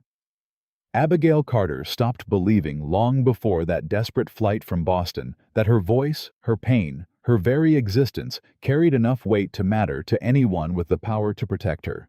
They were both wrong. And on one desperate winter night, when a bleeding, broken woman pounded on a stranger's door rather than freeze to death alone in a Wyoming blizzard, two people who'd each convinced themselves they had nothing left worth fighting for discovered, instead, that they had everything still ahead of them. A family built from genuine choice rather than desperate obligation. A community transformed by their combined courage into something stronger and more just than it had ever been before. And a love that proved beyond any doubt either of them had once carried. That the deepest wounds don't have to define a person's entire future. They simply have to be witnessed honestly and completely by someone brave enough to say without flinching, without judgment, without demanding anything in return, "You don't have to carry this alone anymore." That was the whole of it. In the end, not rescue, not charity, not one broken soul saving another, but two people choosing again and again, morning after morning, decade after decade, to build something real out of everything the world had once tried to convince them was permanently shattered beyond repair. And in a quiet Wyoming valley, where apple trees still bloom each spring, in memory of everyone who once helped two broken strangers become an unbreakable family. That choice remains exactly as true today as it was on the night it first began. Proof enough for anyone still waiting on their own storm to break. That sometimes the door you're desperate enough to knock on in your darkest hour turns out to be exactly the one that was always meant to open.